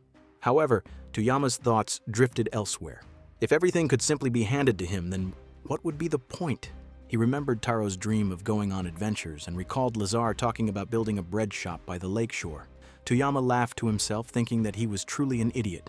To him, the best part of having a day off was not the day itself, but the night before it began. Likewise, in games, the most enjoyable part was never reaching the maximum level or becoming rich. The real fun came from earning money, creating plans, and finding clever solutions when resources were scarce. That struggle was what made everything worthwhile. Gramps observed him curiously, wondering what realization had crossed his mind. Toyama had finally understood something important. The most exciting part of achieving a dream was the effort required to make it come true. He decided that he would build a house by the lakeshore one day. To accomplish that, he first needed money. Everything required money. He would study the world's economy and currency system, find a job, and learn how the world worked. Although he only desired one thing and already knew where he wanted to go, there was still an endless amount of work ahead of him. It would be difficult and painful, but that was exactly why he was excited. The struggles, hardships, trials, and eventual joy of success were all parts of the journey he desired. As his confidence grew, Toyama declared that everything would belong to him through his own efforts. He would not accept even a single scrap from anyone else. He did not care about the rewards they offered him, nor did he want their gifts. He warned them not to touch what he considered his, or he would kill them. A dark mist suddenly spread around him. Lita carefully memorized the sight, determined to remember it for the future. As the haze grew thicker, Gramps realized that the force residing within Toyama was far more dangerous than any of them had imagined. Toyama calmly stated that this was merely a warning. He wanted everyone to leave him alone. No one had the right to choose his path for him. He would make his own decisions and follow only his own desires. Margrave hid behind Maria, trembling as he muttered that it felt like a nightmare to witness a human threatening a dragon. Toyama then ordered Gramps to step aside and stop interfering. Gramps looked astonished and remarked that Toyama had become incredibly bold. Toyama told him to move because he took no pleasure in bullying the elderly. This was only the beginning of his adventure, and countless challenges still awaited him. It was time for a new game to begin, and he intended to fulfill every one of his desires. Toyama continued by declaring that he would willingly face any danger that stood in his way. Even if it cost him his life, he would make his dreams come true. For the sake of his desires, he was prepared to risk everything. Gramps laughed and remarked that those sounded like Toyama's last words. Toyama immediately responded that Gramps was losing his sense of dignity. Gramps became irritated by the remark. As the tense atmosphere lingered, Alice remained standing silently. After a moment, she suddenly asked whether marrying her was truly that unpleasant for him. Toyama paused to think before answering honestly. He admitted that he did not like her at all. In his opinion, she had tried to kill Lazar, acted arrogantly, and always behaved as though she were superior to everyone else. That was why he hated her. Alice quietly asked if he truly hated her that much. Toyama confirmed it once again without hesitation. Those words caused Alice's expression to crumble. Tears began flowing from her eyes as she sadly admitted that she must have wronged him greatly. When she turned away, Gramps' worried expression became even more obvious. Alice then stated that she would rest for a while. She instructed Gramps to guide Toyama onto the proper path and personally escort him safely to the city. Gramps hesitated and asked if she was truly certain about that decision. She replied that Toyama had already made it clear that he hated her, and she no longer wanted to give him any additional reason to do so. As soon as she finished speaking, enormous dragon wings emerged from her back. With a powerful flap, she soared into the sky, shattering the roof above her in the process. Gramps' eyes widened in alarm, and he immediately called out for her to wait. Turning around, he ordered Farhan, the maid, to look after Toyama and the other guests while he went after Alice. The moment Gramps left, the atmosphere in the room became heavy with concern. Everyone seemed worried about Alice's condition. One of the women moved toward Margrave, seemingly trying to comfort him. Meanwhile, Margrave nervously remarked that he now understood why he should have attended the ancient Japanese preparation school. Marie thanked him for his efforts, though the tension in the room remained far from resolved. Alice continued flying high through the sky while replaying Toyama's words in her mind. He had said that he hated her. No matter how many times she thought about it, she could not understand why. She was a dragon, one of the greatest beings in existence. Everything should have gone according to her wishes. Toyama had been chosen by her, so why was he rejecting her? Eventually, she landed and sat alone, consumed by frustration. She could not understand why Toyama kept defying her. Every attempt to justify his actions only made her angrier. Her soul burned with rage, and hatred began to fill her heart. At one point, she even imagined subjecting him to 1,000 deaths for humiliating her. When Gramps arrived and attempted to calm her down, she refused to listen. Toyama's words continued to echo in her mind. He had told her not to get in his way. He had openly declared that he disliked her and even hated her. Remembering those words left her heart aching. For the first time, she realized that Toyama did not belong to her simply because she wished it. He hated her, and she no longer knew what she was supposed to do. Gramps sighed and gently pointed out that she was obviously troubled. He urged her to return because running away from Toyama at a moment like this would solve nothing. Alice shook her head. She admitted that she finally understood that she had probably angered Toyama. She did not want to be rejected again or continue feeling so pathetic. Although she was a dragon, the only way she had ever known to obtain what she wanted was through force and overwhelming power. She confessed that she did not understand these complicated feelings at all. Gramps replied that becoming mates was not the only way for a dragon and a human to stand beside one another. More importantly, it was not the only way for two individuals with their own wills to walk the same path. He reminded her that she had always been closer to humanity than any other dragon, perhaps even more than the all-knowing hoarding dragon. Meeting the Dragon Slayer had forced her to leave behind her childish view of the world. Through pain, struggle, and growth, she now stood at the threshold of a new stage in her life. Because of that, he told her not to give up on Toyama. Toyama was her Dragon Slayer, therefore she should never let him go. However, Alice could only remember the words that Toyama hated her. The tears began flowing again. Gramps gently wiped the tears from her face and asked whether she truly believed everything was hopeless. He reminded her that she was a dragon. If a single human could throw her into such complete disarray, then he genuinely worried about what would become of her. He told her to remember the pride of the hoarding dragon. Those words only made her angry. She declared that she would not forgive anyone, not even Gramps.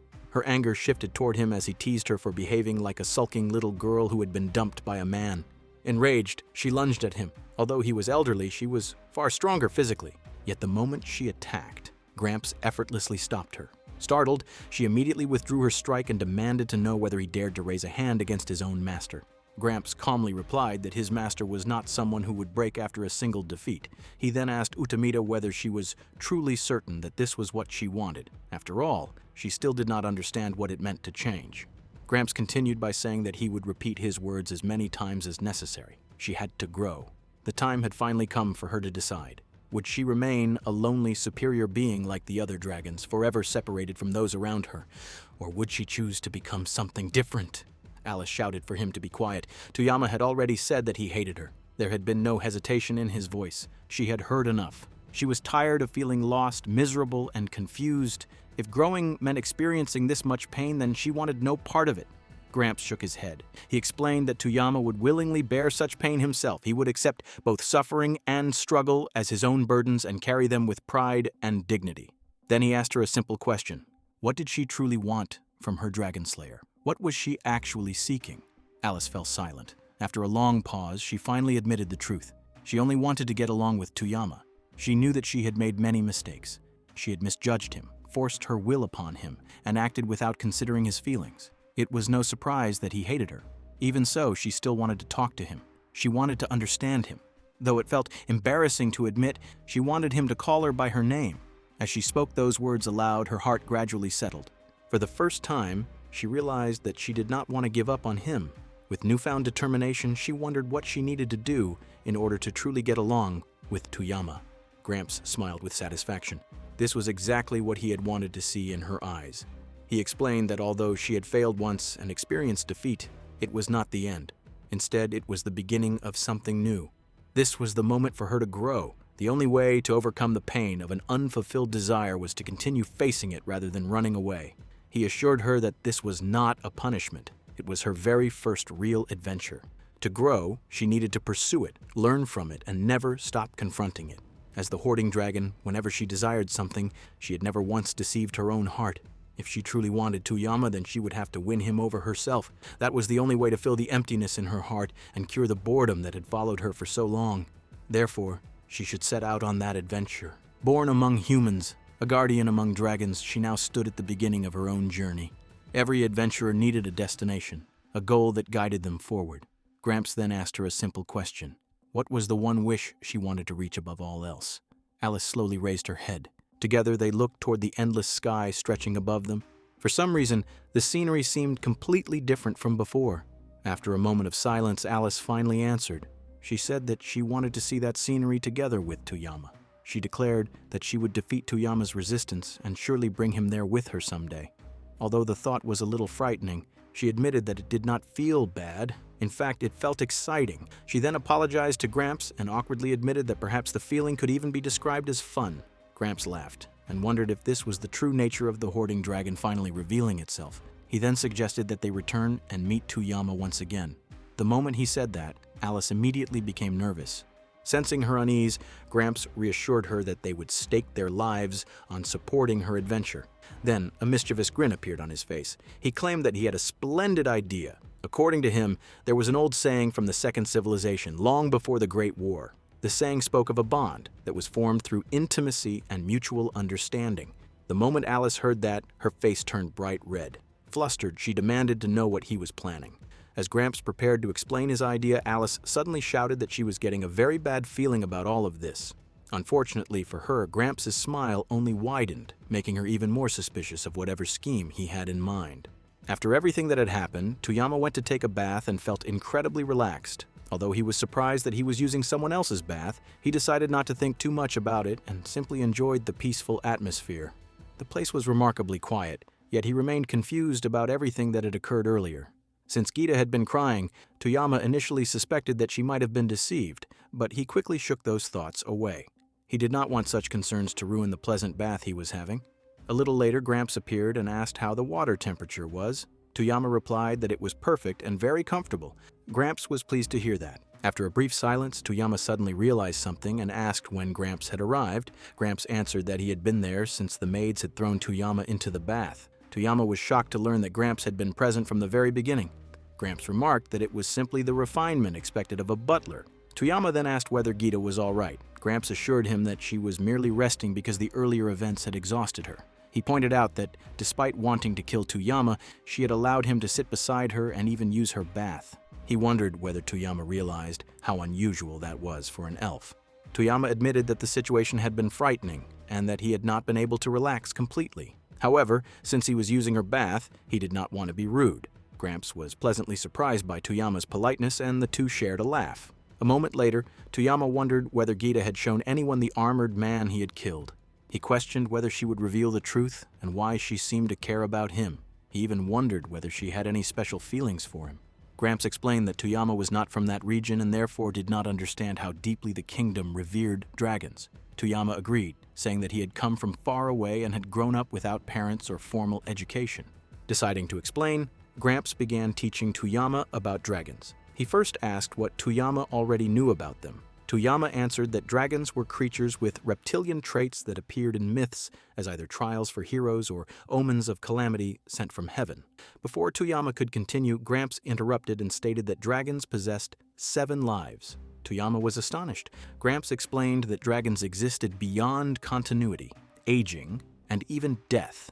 They transcended magic formulas, skills, and the system itself. Such beings had been permitted to exist beyond the limitations of ordinary life. However, Gramps also spoke of a man who had once rejected a dragon's offer and declared that he desired nothing from it. Toyama compared the situation to buying an extremely hyped game only to have the ending spoiled before even playing it. Suddenly, Gramps bowed deeply and apologized for repeatedly treating Toyama discourteously. He admitted that he had underestimated him and had threatened him carelessly. Gramps acknowledged that Toyama possessed the power to take a person's life if he wished. Despite feeling ashamed, he humbly asked Toyama to listen to their request. Shocked, Toyama immediately told Gramps to raise his head, insisting that an elder should never bow to someone younger. Gramps praised Toyama's generosity and took his hand, saying that he wished to discuss their request. Toyama stopped him, explaining that no apology was necessary and asking him to simply explain what he wanted. Gramps then pleaded with Toyama to give Gita one more chance. He explained that he had served her for over 100 years and that this was the first time he had ever seen her show such concern for another person. If Toyama understood how extraordinary that was, he would realize its significance. Gramps believed that it was proof that Gita genuinely wished to change and grow. More than anything, she did not want Toyama to hate her. Toyama remarked that it was asking far too much of him. However, Gramps explained that each dragon's name embodied a cosmic principle. Gita's case, however, was unusual. Her name represented a concept that dragons did not originally possess. According to Gramps, Gita was a dragon who balanced together the divine concepts of cherishing, valuing, and desiring things. As a hoarding dragon, she was far closer to humanity than any other dragon and had influenced the human world more deeply than most of her kind. Nevertheless, Gramps warned that if she continued on her current path, she would eventually become distorted. What she needed was a human who could stand beside her, someone capable of admonishing her and even opposing her whenever necessary. Toyama suggested that Gramps himself could fulfill that role, considering that he was strong and had faithfully served her as a butler for many years. However, Gramps shook his head and explained that he was no longer truly human. He described himself as a weak being who had lost the ability to stand as Gita's equal. Only a genuine human, he said, could truly stand beside a dragon. Gramps further explained that he had seen a certain nobility within Toyama. Toyama possessed the willingness to accept hardship as his own burden in order to fulfill his goals. Because of that, Gramps had become convinced that Toyama was the only person capable of standing on equal footing with Gita and becoming her true friend. Hearing this, Toyama pointed out that Gita had repeatedly tried to kill him and seemed to enjoy toying with people. Gramps admitted that this was true. Dragons, he explained, could never be completely separated from cruelty. However, he believed that Gita's behavior resembled that of a child who had never had someone to teach her the difference between right and wrong. Even so, he openly acknowledged that his explanation might sound like nothing more than an excuse. As Toyama listened, he quietly reflected on Gramps' words. The more he thought about it, the more he felt that Gita resembled his younger self. Like him in the past, she seemed to be someone who had grown up without proper guidance and had never truly learned how to interact with others.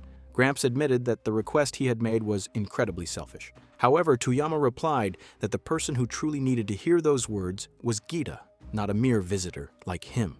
He pointed out that he had killed her once as well, so in a sense they were even. As long as she did not try to attack him again, he was willing to let the matter rest. To his surprise, Toyama noticed that Gramps had begun crying. Gramps explained that he had simply been overwhelmed by emotion. Moments later, he grabbed Toyama by the shoulders and declared that there was not a single lie in his words. Toyama quickly assured him that he had not been lying and asked him to stop shaking him, as it was making his head spin. Gramps laughed and said that he would leave the rest to the two of them. He then wished Gita the best of luck, believing that her victory was finally possible. After Gramps left, a voice suddenly came from behind Toyama. Gita revealed herself and explained that Gramps ranked among the strongest beings within the tower. Erasing his presence completely was a trivial feat for someone of his level. Toyama understood that it was simply an application of pure physical ability. However, before he could think further, he froze. Someone had already appeared directly behind him without him noticing. Realizing who it was, Gita immediately became flustered and shouted at him not to turn around. Only then did Toyama realize that she had entered the bath as well. In a panic, Toyama sank deeper into the water and warned her not to make him report the situation as harassment. Gita responded that there was nothing about her body she was ashamed of. Nevertheless, she had no desire to show it to Toyama. Toyama immediately told her not to come any closer. Misunderstanding his reaction, Gita quietly remarked that, as expected, Toyama was still angry with her. Toyama then asked whether she truly was that armored person he had fought before. Gita instantly denied it, shouting that she was not simply that armored person, and that she had her own name. Toyama nodded in understanding. Recalling what Gramps had said earlier, he addressed her by her name, Gita. The moment she heard her name spoken by him, Gita became visibly flustered. Toyama wondered whether she was growling. She quickly denied it and insisted that she was a fully grown dragon. When Toyama called her by name again, she let out another strange sound before asking what exactly Gramps and Toyama had been discussing. Toyama honestly answered that they had been talking about her. He explained that Gramps wanted the two of them to become friends. Gita was stunned. For a brief moment, her thoughts wandered elsewhere. Toyama was her mate, and hearing him speak about friendship instead of something more left her completely speechless. After collecting herself, she introduced herself as the Hoarding Dragon. Toyama remained calm and casually remarked that her innocent act was making him look like the villain for having killed her so brutally. Gita responded by praising Toyama's complete lack of hesitation. She found it incredibly impressive and said that it reminded her of legendary hunters from ancient tales. Toyama could not help wondering why her opinion of him seemed so high despite the fact that they had once shared a kill or be killed relationship. Finally, Gita revealed what had truly been on her mind. She explained that Toyama had been the first person to directly challenge her. When she revived after her death, she had expected to feel rage. Instead, what filled her heart was curiosity and joy. From that moment onward, Toyama had occupied her thoughts. She had constantly wondered why he opposed her and why he refused to obey her even once. Those questions had never left her mind. Wanting answers, she had tried to understand him by observing him. Yet the more she learned, the less she understood. All her life, she had taken whatever she desired through force. Therefore, she could not understand why she could not simply claim Toyama in the same way. Then came the incident where Toyama had actually eaten her. The memory still terrified her. As Toyama listened, he quietly thought that if his own life had unfolded differently, he might have become someone very similar to her. Gita then admitted that perhaps she had been doing everything wrong. Maybe there was simply something wrong with her. Hearing that, Toyama remembered the advice of people he admired and thought about what they would have done in such a situation. He gently told Gita that she was not sick at all. Wanting to get along with someone was a perfectly normal and natural desire. Then Toyama decided to introduce himself properly. He explained that his hobbies included reading, gaming, camping, fishing, cooking for himself, and many other simple activities. His dream was to someday build a house beside a peaceful lakeside. As he spoke, he slowly extended his hand toward her. The gesture caught Gita completely by surprise. Toyama explained that he was introducing himself not because Gramps had told him to do so, but because he had chosen to do it himself. He clarified that he was not trying to form some special bond or agree to any marriage-related nonsense. He simply wanted to become her friend. Toyama felt incredibly embarrassed. He looked away as he cautiously extended his hand toward Gita for a handshake. Even while doing so, he could not stop thinking about how awkward the situation was. A part of him worried that she might find the gesture disgusting. If she did, he felt as though he would die from embarrassment on the spot. Gita seemed as though she wanted to giggle and tease him, but Toyama quickly realized that she was not disgusted at all. After a brief silence, Toyama told her his name once again and asked who she was. The question left Gita confused. Toyama explained that he had already introduced himself, which meant it was now her turn. He pointed out that he had never properly heard her name directly from her. According to him, it was impossible to become friends with someone who refused to even say their own name. Gita was stunned. She remarked that a male was asking for her name and wondered whether that was some kind of marriage proposal. Toyama was immediately horrified by the idea and told her to stop thinking that way. He argued that if simply asking for someone's name counted as a proposal, then every human in the world would already be married. It was nothing more than basic communication. Gita seemed genuinely surprised by this explanation and asked whether he was serious. Toyama confirmed that he was. He told her that she could address him however she liked and then asked once more what her name was. After hesitating for a moment, Gita slowly reached out and accepted his offered handshake. As their hands met, she finally introduced herself properly. Toyama smiled and complimented her, saying that she had a beautiful name. Then, with complete sincerity, he declared that from that moment onward, the two of them were friends. She wondered whether Toyama considered her a friend. Toyama stepped back and apologized for acting strangely, but she assured him that everything was fine. Toyama then remarked that since they were friends now, he wondered if he could call her by her name. At first, she felt somewhat embarrassed, but eventually agreed. Only a select few people were allowed to address her by name. Toyama thought that nicknames such as Armor, Bastard, and Hoarding Dragon were inappropriate. He then recalled his school days when he had been a crybaby and eventually came up with the nickname Draco. Toyama explained that a nickname was something used by friends, and since he had never had any friends before, this was his first experience. She wondered if she was truly his first friend and told him that it was perfectly fine for him to call her Draco.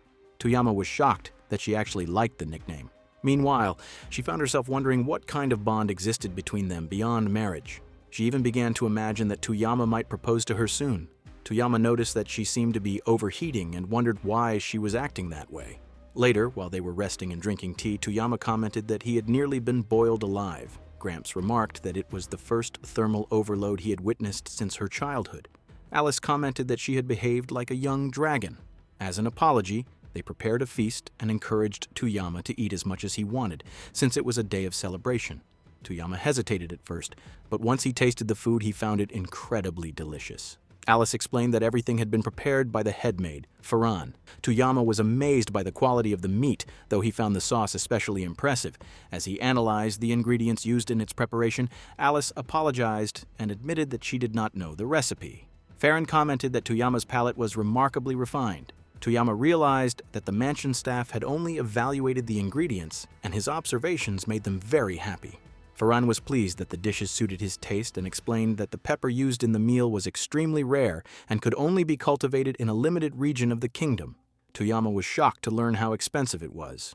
Farhan agreed and explained that a week's worth of that pepper for the embassy could cost enough to build a house. Limited production was one reason for its price, but merchants had also reported that monsters frequently attacked trade ships. Since monsters appeared outside the tower as well, the situation seemed typical. Toyama was impressed by how amazing the food was and thought that the wine was equally extraordinary. While he could tolerate poor baths and toilets, he could not tolerate bad food. Gramps jokingly remarked that Toyama sounded like a well-educated noble and wondered where he had originally come from. Toyama considered whether mentioning another world would be taboo. He wondered if there existed rituals capable of summoning people from different worlds. Alice was surprised by the question, and Gramps explained that according to the guild's report, Toyama had suffered a head injury while fighting adventurers before becoming an adventure slave. Farhan expressed her condolences and remarked that Toyama had clearly endured many hardships. Secretly, she thought that his situation resembled the classic story of someone from another world. Toyama realized that if he was not careful, people would begin to think he was insane. Alice then stated that the most important matter was Toyama's future plans and asked whether he had anywhere to go. Toyama replied that there was someone he needed to find and asked if they still possessed any of his belongings. Gramps produced 2 lockets. Toyama immediately recognized them as the return seal and the necklace he had taken from Alice after killing her. Feeling guilty, he apologized for taking them. Alice replied that it did not matter because both items rightfully belonged to him and were meant to be his reward. Toyama then asked her to explain how they had managed to leave the tower. He mentioned the oddly formal woman who had done something suspicious before he suddenly found himself at the guild. He added that the woman had claimed she would erase his memories, yet he remembered everything clearly. Alice appeared confused. Toyama jokingly told her not to say things like that because it only made the situation sadder. Alice responded that meeting Toyama again and becoming friends with him was something that genuinely mattered to her. As her tail began wagging rapidly, Lazar told her to calm down. Afterward, Alice realized that Toyama wanted to meet Lazardi. Toyama confirmed that he had matters to discuss with Lazar and wondered whether he was currently in the city. Alice revealed that she had also been searching for Lazar. However, once the High Priest's prophecy identified that particular day, the search had become unnecessary, and the organization had stopped looking for him. Toyama wondered if that was because she had been searching for him personally. Alice admitted that she had used the resources and influence of the Dragon Embassy to search for Lazar, but even with those capabilities, they had been unable to locate him. She explained that this could mean he was either dead or had been transported elsewhere. She then warned Toyama not to underestimate her, declaring that a dragon's word was absolute truth and law. According to Alice, Lazar had undoubtedly been sent back to Adventurer's City, whether dead or alive. Even the discovery of a body would have served as evidence, yet no such report had ever surfaced. This meant that Lazar had somehow escaped all tracking efforts and was still hiding somewhere. She concluded that finding him would not be easy. Suddenly, a screen appeared in front of Toyama displaying a side quest that required him to hunt the back alley lizard.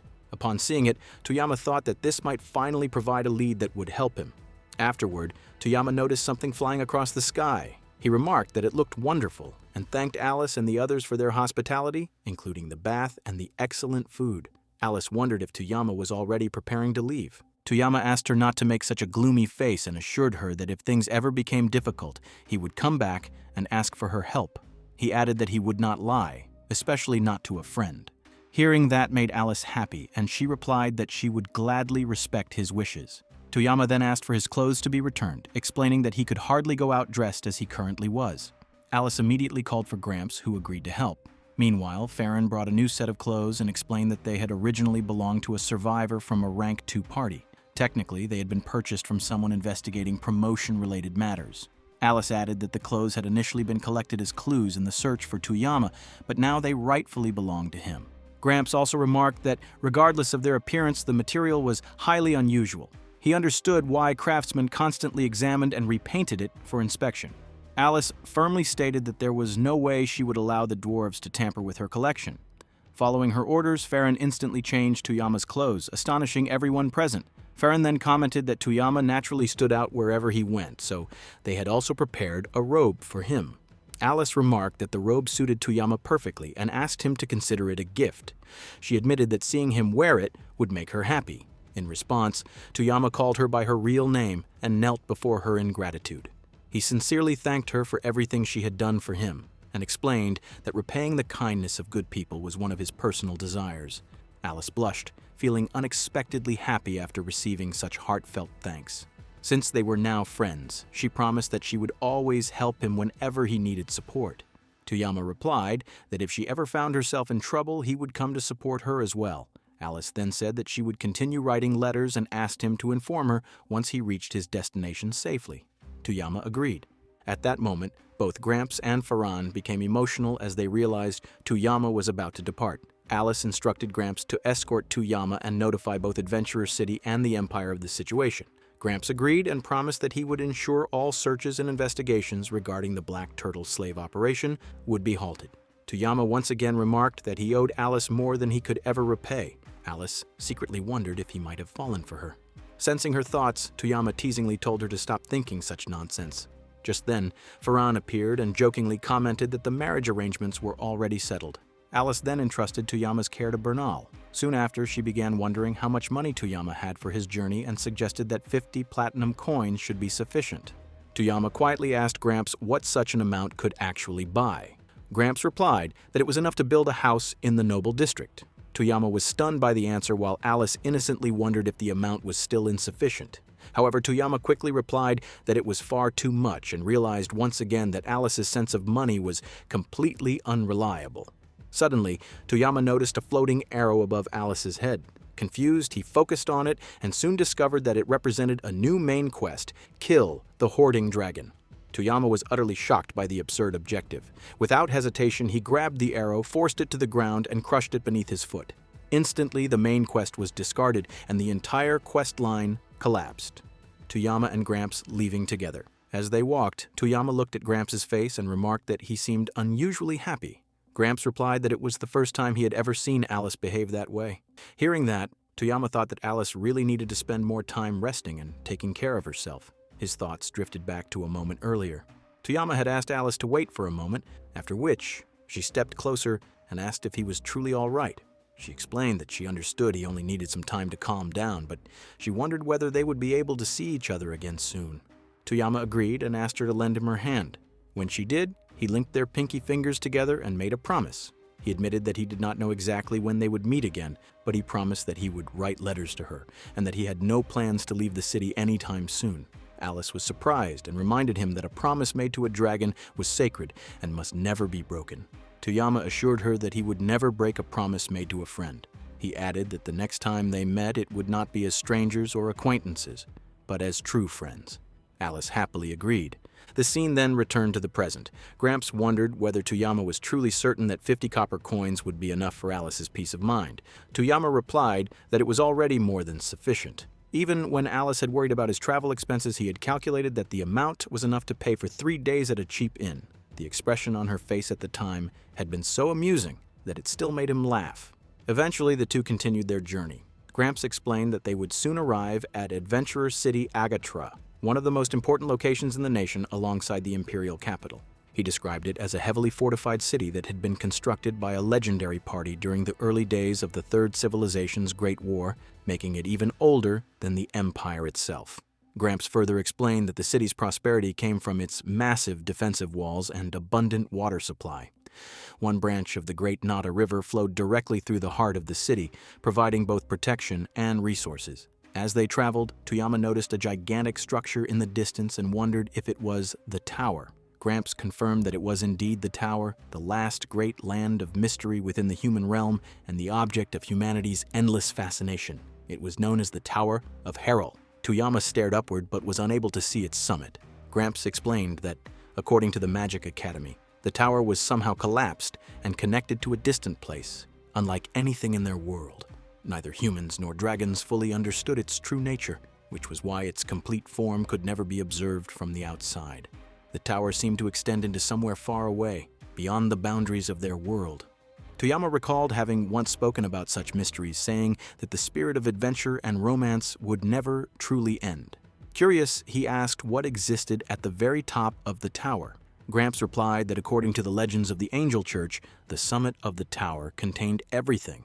Toyama learned that a tower had been created on a whim by the angel who had created the world. According to the old man, those who conquered the tower as part of the angel's trial would receive everything they desired. That was what the old man told Toyama, and Toyama felt that it sounded very romantic, like something out of a fairy tale. However, the old man replied that romance was more important. Toyama then received a main quest to conquer the tower. He felt that the whole thing was very suspicious. Eventually, they arrived in front of the tower where Toyama got down. The old man suggested that whenever Toyama encountered any trouble, he was always welcome to return to the Dragon Embassy. He also mentioned that the city was very large and diverse, which was why he advised Toyama not to let his guard down. Toyama thanked him for the advice and asked him to give his regards to the Dragon Lord as well. The old man hoped that the blessings of the angels and dragons would surely be with Toyama. Finally, they parted ways, and Toyama entered the city, feeling as though he had stepped into a true fantasy world. He looked around at everything he could see, and while walking through the market, he noticed that everything was extremely noisy. After walking for a while, Toyama reached the center of the city, where he noticed a cat statue with people sitting around it. He felt as though he were looking at a tutorial from a game. After that, Toyama thought about the many things he needed to do. However, he decided that the first thing he should do was gather some allies and find the person who had given him the hint through the arrow. Suddenly, a side quest appeared, instructing him to chase the slum lizard and find it in the city of slums. Toyama thought that he should not trust the arrow, but it was better than nothing. Even if he crushed the arrow, it would simply return again. Toyama got up, but all of a sudden, a boy bumped into him while rushing somewhere and quickly apologized before leaving. A moment later, after the boy had gone some distance away, the side quest was updated to catch the pickpocket, and the arrow turned toward the boy. Toyama immediately understood that the boy was the thief. As the boy had already moved some distance away, someone nearby mentioned that he was a slum kid and advised Toyama to watch himself. Toyama checked his belongings and discovered that all his money had been stolen by the boy. The boy also seemed to realize that Toyama had found out about the theft. Toyama immediately chased after him, shouting for him to give his money back. The boy continued running, so Toyama released a heavy and intimidating pressure while warning him to stop. He told the boy that if he kept running, things would only get worse and that he might end up losing a couple of his teeth. The boy seemed to realize that he had picked the wrong adventurer to steal from. He suddenly changed direction and Toyama rushed after him to continue the chase. However, when Toyama reached the place, he found that the boy had already escaped. Elsewhere in the city, a bird was flying through the sky while a small boy and a newborn child watched it. They commented that the city was really noisy and someone told the boy that he should return to everyone else. The boy thanked Lizard, who had been helping him, and then left. Lizard briefly wondered whether that had really been a thank you before understanding what the boy meant. Meanwhile, Toyama realized that this was where his real story was about to begin. He continued moving forward in pursuit of the thief, thinking that the events were already becoming far more complicated than he had expected. Nevertheless, he kept chasing the boy, believing that his true adventure was finally about to begin. Toyama got very close to the boy while shouting at him to come back. The boy felt that Toyama was catching up to him, but Toyama called him a slow boy. All of a sudden, the boy used acro speed and disappeared from the area. However, it was not a problem for Toyama because the arrow was still pointing toward the boy, allowing Toyama to track him. The boy felt sorry for Toyama, thinking that everyone else was hungry. Toyama pointed toward him and shouted that he had to be caught. He then continued following the boy once again. Meanwhile, the scene shifted to Svita, who was enjoying her day with Kanasatiel from the Angel Church. Kanasatiel seemed extremely happy to see the lovely platinum coins, while Svitak somehow felt so tired that she could barely feel alive. Svitak was becoming increasingly frustrated because the Empire was taking all the pride and attention among them. She felt that she could not understand what she was supposed to do anymore. She still had a rich life ahead of her, and she did not want to take on any more unnecessary stress. Svitak continued watching as Kanasatiel commented that she had already done her best during the dragon meeting and deserved to have a little fun. The cat-eared girl also called out to Kanasatiel, mentioning that she had been overworking herself lately and should take some time to rest. Kanasatiel commented that it was just as expected of her, but she did not seem to be listening to everything around her. She had already decided that the muscle-brained church knights, who believed that the highest honor was to kill dragons, and the angel supremacists, who refused to accept anyone standing above the angels, were becoming a serious problem. The angel church was divided, and it could fall apart at any moment. Kanasatiel understood that she would have to use every possible method to achieve the best outcome. She wanted everything to be done for the sake of peace, as well as for the prosperity of the economy and wealth. However, despite all that, acting according to her own desires was nothing but a headache for her. Svitak understood the situation and commented that Kanasatiel seemed particularly lovely that day. Kanasatiel then asked Svitak to keep watch over the dragon's lair and told her that if any danger approached, she should seek help immediately. Svitak stopped to think about it and reminded herself that they had to make everything go smoothly. If they did, Toyama would owe them a favor in the future. She continued watching the situation involving the pickpocket and realized that the boy did not seem to be particularly dangerous. Meanwhile, Toyama continued chasing the boy. Eventually, the boy was stopped by several men who demanded that he pay them if he wanted to pass through the area. One of the men pushed the thief, while another kicked him and caused him to fall. When the men discovered the bag filled with money, they considered it bonusing. They decided to throw everything away except the money and began threatening the boy, who seemed frightened and confused. Another man came over to take a closer look and decided to bully the boy. However, he soon recognized him as the same person who had been with a girl from the suburbs the other day. The thief became extremely frightened. Just as the man was about to kick him, a huge sound suddenly echoed through the area. When everyone turned around to see what had happened, they found Toyama standing there. Toyama stated that the money belonged to him and immediately punched the man who was trying to take it. One of the men mentioned that the crow was behind them, but Toyama beat him as well, stating that they would not get away with such tricks. Toyama then became curious about what they meant by the crow. Eventually, Toyama defeated all three men. He was surprised by how powerful he had suddenly become. He checked to make sure that they were still alive and found that all three were breathing. He then retrieved his wallet. The thief called out to Toyama and told him to kill him, admitting that he was the one who had stolen the money from Toyama. He also said that if only he were as strong as Toyama, things would not have turned out this way. Toyama understood that the thief seemed to think Toyama was simply bullying someone weaker than himself. He approached the boy and wondered how old he was. When the boy revealed that he was 11 years old, Toyama wondered whether he was trying to act funny when he asked if Toyama was really going to break his bones as he had threatened earlier. Toyama commented that the threat had been rather terrifying and then asked whether the thief was a boy or a girl. After learning that he was a boy, Toyama wondered why he had stolen from him and whether he had understood the risks involved. The boy was reminded of some horrific incident that had happened to him earlier. He shouted that he had been trying to survive peacefully and asked Toyama whether he even knew what it felt like to starve to death. He explained that he had stolen the money so that the others could have something to eat. Toyama began to understand his situation. Just then, several more people appeared, apparently looking for the boy and intending to beat him. A woman called out to him by the name Luca and stepped in front of him as a shield. She then asked Toyama to leave Luca alone. Just then, their leader called out to her by the name Nico and asked her to stop. Nico hesitated, but the leader asked her to look around and pointed out that Toyama was not one of those bad guys. It seemed that Luca was the one who had stolen the wallet and had then been cornered by those bullies, while Toyama and his group had come to defeat them. Toyama thought that everything had worked out well. Suddenly, the leader knelt in front of Toyama and commented that Toyama seemed to be an adventurer or a wanderer. He then apologized on behalf of his foolish little brother for the mistake he had made. Nico also bowed down to apologize, realizing that she had misunderstood the situation. However, Toyama asked them to relax and told them that there was no need to be so formal. The leader then selflessly asked Toyama to punish him instead. He begged Toyama to punish him for Luca's pickpocketing and spare the others' lives, believing that they would otherwise all be blamed for the incident. Luca was shocked and immediately stated that he would take the punishment because everything had been his fault. The leader shouted at him to stop and insisted that as the oldest one, he would take the punishment alone. The two of them began arguing over who should take responsibility, and they nearly started fighting over it. Nico even shouted that she did not want either the leader or Luca to die. The leader asked Nico not to cry, but while they continued arguing, Toyama felt that the entire situation was becoming extremely awkward. Finally, Nico joined her hands and asked whether they wanted to eat something. All three of them became confused by her sudden suggestion. Toyama then decided to take the three of them to a place where they could eat. At the same time, Svidak continued watching Toyama from a high place, keeping a close eye on everything that was happening. Toyama took the three of them to a restaurant where he ordered crab meat skewers and asked them all to sit down and enjoy the food, explaining that food tasted better when it was hot. The leader looked at the food with some hesitation and commented that despite his brother trying to rob Toyama was still treating them to a meal. Toyama replied that their eyes showed that they were being honest and that he had only intended to break a few of their bones before, but everything had already been settled. Luca felt frightened upon hearing this and apologized once again. Toyama noticed that Luca had already finished his food, so he brought some more and gave it to him. He told Luca that if someone bought him food, he should at least know what he was supposed to say. All three of them thanked Toyama, and Luca was especially happy because it had been a long time since they had been able to eat like that. Just then, Toyama overheard some people wondering whether the three of them usually got robbed. Nico explained to Toyama that children could not defeat adults, no matter how hard they tried. Toyama became curious and asked how long they had been living in that place. He learned that they had been living there since they were born. The leader then wondered whether Toyama was looking for someone. Toyama became curious about how they had figured that out. The leader explained that Toyama's clothes were the first clue because they looked extremely expensive. He then continued explaining that there was nothing particularly valuable in that area except for the people themselves, making it the perfect place for someone who wanted to keep secrets. Toyama then asked for the leader's name and learned that he was Lida. Lida explained that he was responsible for looking after the orphanage in the area. Toyama understood that Lida was probably the reason Luca had managed to survive despite becoming a thief. Luca reacted to Toyama's harsh words, but Toyama wondered whether they wanted him to teach Luca some manners. Luca immediately became frightened. Toyama realized that Luca could sense his killing intent and understood that the boy must have developed some survival instincts. Toyama agreed that their observations had been correct and admitted that he was indeed looking for someone. He then took out a pouch and placed it in front of Lida. Lida looked confused, so Toyama explained that it was an upfront payment and that he wanted their help in finding the person he was searching for. Nico became excited because they had finally received some work, but Lida still wondered whether Toyama was really willing to trust them after Luca had tried to steal his money. Toyama said that he trusted Lida to lead them. He then turned toward Luca and gave him a frightening death stare, warning him that if he tried to steal anything again, things would become much more terrifying and he would definitely have to pay the price. Luca was the only one who could clearly feel Toyama's killing intent. Lida then commented that Toyama was not simply a nice person and wondered whether he was one of those wealthy people who enjoyed playing around with others. Toyama replied that the key to dealing with anyone was to accurately assess the person standing in front of you. He also pointed out that they were not helpless and that he was not treating them as easy targets who could be taken light. Since Toyama was looking for someone, he told them that they would have to help him find that person and would be paid for their work. Toyama then wondered whether they had any idea what the person might be carrying or whether there were any other clues. Lida suddenly denied knowing anything else and said that they would accept whatever price Toyama offered. Toyama told him that this was wrong and that the person providing the service should be the one to decide the price. He explained that this was how things were supposed to work and that since their work had value, they should not allow someone else to decide what it was worth. Lida thought about it for a moment before finally suggesting 5 copper coins, explaining that it would be enough to keep them fed for a while. Toyama agreed and shook Lida's hand, sealing the deal. All three of them became extremely happy because it was the first proper job they had received. Toyama apologized for being in such a hurry, but explained that he was looking for a lizard man. Lida thought about it and mentioned that he had heard rumors about a lizard wandering around the area about a month earlier. Although it was only a rumor, the lizard was apparently quite well known there. Lida then added that the crows were also searching for him. Toyama became confused and asked what the crows were. Lida explained that the crows were involved in theft, assassination, and extortion. They handled the dirty jobs that others did not want to deal with and were essentially a criminal guild. Toyama felt uneasy upon learning that the lizard was already on the crows' radar. Lida further explained that adventurers from the guild and even the church knights were also searching for the lizard because he would be extremely valuable to the person who had killed a dragon. Toyama hesitated for a moment after hearing that, wondering whether everything happening to the lizard was somehow his fault. Just then a boy appeared, the same boy who had met Lizard earlier. He looked toward Lida, Nico, and Luca and mentioned that everyone was there. Pero was also carrying the little child Shiro with him. Nico walked over to Pero, who noticed the smell of food coming from her. She offered him some food, which made him extremely excited. Lida also gave some food to Shiro. The two children then bowed down and thanked Toyama for the meal. Pero added that he had heard that Toyama was looking for Lizard. Suddenly, the optional objective quest was marked as completed because Pero mentioned that he knew where Lizard was staying. Toyama agreed and decided to give them some extra payment for their help. Toyama then followed Pero, who eventually led him to a huge house that had been completely damaged. Nico looked at the ruined building with confusion and wondered whether Lizard was inside. Lida felt that the location was very close to the severed lines. As Luca was about to enter the building to investigate, Toyama stopped him and explained that he would look for Draco himself. Their part of the job was already finished, so they should leave the rest to him. Luca hesitated, but Lida stopped him and told Toyama that if he needed anything else, he should let them know. Lita also gave Toyama the address where they lived so that he could find them later if necessary. Finally, they all left. Toyama waved goodbye to them before entering the ruined house. As soon as he went inside, the quest objective was updated, instructing him to investigate the traces of Draco. Toyama searched the area and discovered several traces. When he looked around inside the house, he noticed that some things were still warm, indicating that someone had been there recently. He also found the mist blade and decided to pull it out to see what would happen. Toyama used the mist blade and a strange effect appeared. Finally, Toyama saw Draco standing in front of him. Draco was equally surprised when he realized that Toyama had found him. Draco was really surprised to see Toyama and rushed over to shake her, wondering if she was really Toyama and whether she was still alive. Toyama asked him to stop shaking her like that, and Draco eventually calmed down. He commented that there were many things he needed to ask her about, but they should go somewhere else first. Toyama mentioned that she knew a good place, and they eventually went there. While they were eating, Lizard started getting a headache because the split personality gold and silver elf was there, ridiculously appearing as a muscular old man. Draco then wondered about Draco. Toyama lied to him and said that she had been called Elise, which she found extremely embarrassing. Draco felt that it was truly a miracle that Toyama had managed to escape. He also knew that Toyama had defeated Elise and eventually made her his friend. Draco's common sense had been completely thrown off, so he never thought that Toyama would lie to him. That was why he believed her and was simply glad that they had finally met again. For him, hiding so desperately had really been worth it. Toyama thought that the Dracos had spoken highly of them and had said a lot about them. They had also mentioned that someone had been on the run for a month. Draco wondered about it. So Toyama further explained that he had heard there were places inside the Tower of Haller where time was twisted, and that lost relics and valuable items had actually been discovered there. That was why the tower was so important to the nation. Toyama felt that it made sense that such a risky place would contain great treasures, which was also why the area had already become known as an adventure city. Draco felt that Toyama sounded as though he were learning common sense for the first time. Toyama then asked what Draco's reaction would be if he told him that he had come from another world. Draco remained calm and commented that it would not matter because Toyama was a good person who had saved his life, and that was already enough for him. He added that this was also why Toyama should not get involved with someone like him. Toyama became confused, so Draco explained that he was a filthy Lizardian thief. Toyama replied that he was not going to care about something like that. Draco then mentioned that his story was not exactly an exciting tale. He explained that he had been born in the kingdom and was known as the Sato Tooth. He felt that Toyama must have been aware of it as well. Because of the mistakes made in the past, Draco's race had been persecuted in every human nation, making it uncommon for them to obtain proper jobs or even find a place to live. However, in a kingdom that had been torn apart by a long civil war and continued instability, Draco had become extremely useful to them. Whether it was his fortune or his curse, he possessed a talent called Lit Floria and had been favored by one of the kin of the angel. He had been forced to do things that were considered wicked by the world. He did not want to use the harsh circumstances or racial discrimination in the kingdom as an excuse because choosing to do such work had ultimately been his own decision. That was what made him feel like a filthy villain who simply lived by hurting others. Toyama merely smirked, leaving Draco confused. Toyama finally mentioned that there could even be beautiful villains. He also pointed out that if the matter was about hurting others, then he was doing the same thing as he killed living beings for his own desires and to make money. Even monsters killed and ate people simply to survive. Toyama then cursed and said that turning the act of killing living beings into a job merely to satisfy one's desires did not mean that he had to regret it. However, there was one difference between them, and that was regret. Draco had tried to feed others even when he was at the brink himself, and he would never betray someone, not even to save his own life. Toyama knew that no matter what the whole world called Draco, he was actually a good and kind person. Draco then spoke about his own dream. He said that he wanted to build a house by the lakeside and spend his final moments there, just as he had mentioned earlier. Toyama said that they were probably lucky because it was not normal for someone to meet another person who shared the same final words while standing at death's door. Toyama then said that this was the first time it had happened to him and that he would build the house, earn money by killing his enemies, and fulfill his own desires as well. He moved his hand toward Draco and suggested that they make a promise to turn their dreams into reality. It would be about their future and the path toward their desires and dreams. Draco hesitated and wondered whether it was really all right for a man like him to have a dream. He wondered whether someone like him had the right to dream about something like that when the people he had hurt would never forgive him. Toyama encouraged him by saying that he would forgive Draco. Draco still felt that he would only cause trouble for Toyama, but Toyama confidently replied that he would probably cause far more trouble than Draco ever could. Draco then wondered whether the crows were against Toyama, since they were supposed to be dangerous. Toyama agreed that they were dangerous, but said that for the moment, Draco's dream was much more important. Toyama then asked whether those crows were really worse than a dragon. Draco understood what Toyama meant and commented that the crows were not even close to being as dangerous as a dragon. He realized that someone who was not afraid of a dragon would not be worried about a mere bunch of crows. Toyama commented that Draco was really starting to understand him. Draco agreed, saying that it truly amused him. In reality, however, he felt like crying, and he was deeply grateful to the heavens for having created such a strange pair of people. Finally, Draco accepted Toyama's handshake and said that he wanted to build the shop by the lake. He asked Toyama to let him become part of that dream because he wanted to stake his life on the future that Toyama had painted before him. Toyama became even more excited and called it a pact. He said that their ambitions had aligned, so they should chase their dreams for as long as they could breathe. They would reach them with everything they had, and there would be no backing out, even after death. Draco agreed and swore upon his great ancestors. Toyama became excited at the thought of sharing a drink with him. After that, Draco suggested that they drink the holy wine of the angel church, saying that it would be like receiving a kiss from an angel to mark the beginning of their dream. While they were enjoying their drinks, they both ended up calling each other cheesy. At that moment, Toyama noticed that Nico had arrived, heavily injured. Nico was worried about Lita and Luca, so Draco immediately went over to lift him. Toyama stopped him, noticing how badly Nico had been hurt. Toyama then explained that Nico and the others were the ones who had helped him search for Draco. Nico desperately asked them to help Luca and Lita. Toyama suddenly received a side quest called A Wise Choice, which required him to decide the fate of the two children. The scene then shifted to a narrow street where Luca and Lita were lying on the ground, injured and surrounded by several cruel humans. One of them commented that it seemed the girl had managed to escape from them, but said that it did not matter because they could simply make the children talk and find out where the Lizardian and the man in the robes were hiding. Toyama asked Nico about Pero and Shiro and learned that they had both managed to escape. However, Lita and Luca had been left behind as bait, which was why Nico had asked for their help. Draco felt that the crows would not care that Lita and Luca were children and would probably kill them anyway. He then wondered what they should do. Toyama became confused, so Draco reminded him that Toyama was the one who had saved his life. Because of that, he felt that Toyama should be the one to decide what they should do. Toyama wondered whether the crows were truly a large organization and how extensive their influence was. He learned that they operated throughout the empire and even had connections with nobles and guilds. Toyama understood that the situation was extremely serious. He then said that they could not save Lita and Luca. Even though he understood the risks involved, there was no benefit for them in getting involved. As far as their relationship was concerned, it had ended with the 5 copper coins they had exchanged. Therefore, Toyama apologized and said that he could not help them. Luca seemed to understand his decision. She thanked Toyama and got up, apologizing for causing him trouble. She tried to remain cheerful as she explained that there were no adults who would always be there to help them. Even though Toyama had been kind to them before, they still had to survive in the world on their own. Luca then said that she only wanted to thank Toyama because he had treated them like human beings, and that had genuinely made her happy. She thanked him once again and said goodbye before leaving. Draco seemed worried and wondered whether Toyama was really fine with letting them go like that. Toyama, however, could not understand why Luca had thanked him. He had been looking for some benefit from the side quest and felt that there was nothing to gain because they had merely happened to meet each other. Still, Toyama gave the matter some thought. He felt that abandoning the children was probably the smartest choice, but he also knew that all of them would eventually die if nobody helped them. That realization troubled him so much that he shouted that he should never have fed them in the first place. Draco simply told Toyama that he should do whatever he wanted. Toyama then wondered whether they needed staff for their bakery. Draco agreed, so Toyama called Nico over and asked whether she could cook. Nico nervously admitted that she could only roast rats. Toyama nevertheless decided to hire her for the bakery and told her that she would work for them because they needed staff. He added that he would handle everything and that anyone who touched either him or his employees would become his enemy. Nico could hardly understand what Toyama meant. She somehow interpreted his words as meaning that they were going to save the others as well. She became extremely emotional and hugged Toyama, saying that she loved him too. Toyama felt awkward and turned to Draco, wondering whether this was going to cause some kind of incident. Draco could not understand what Toyama was talking about. Toyama then said that they were about to start working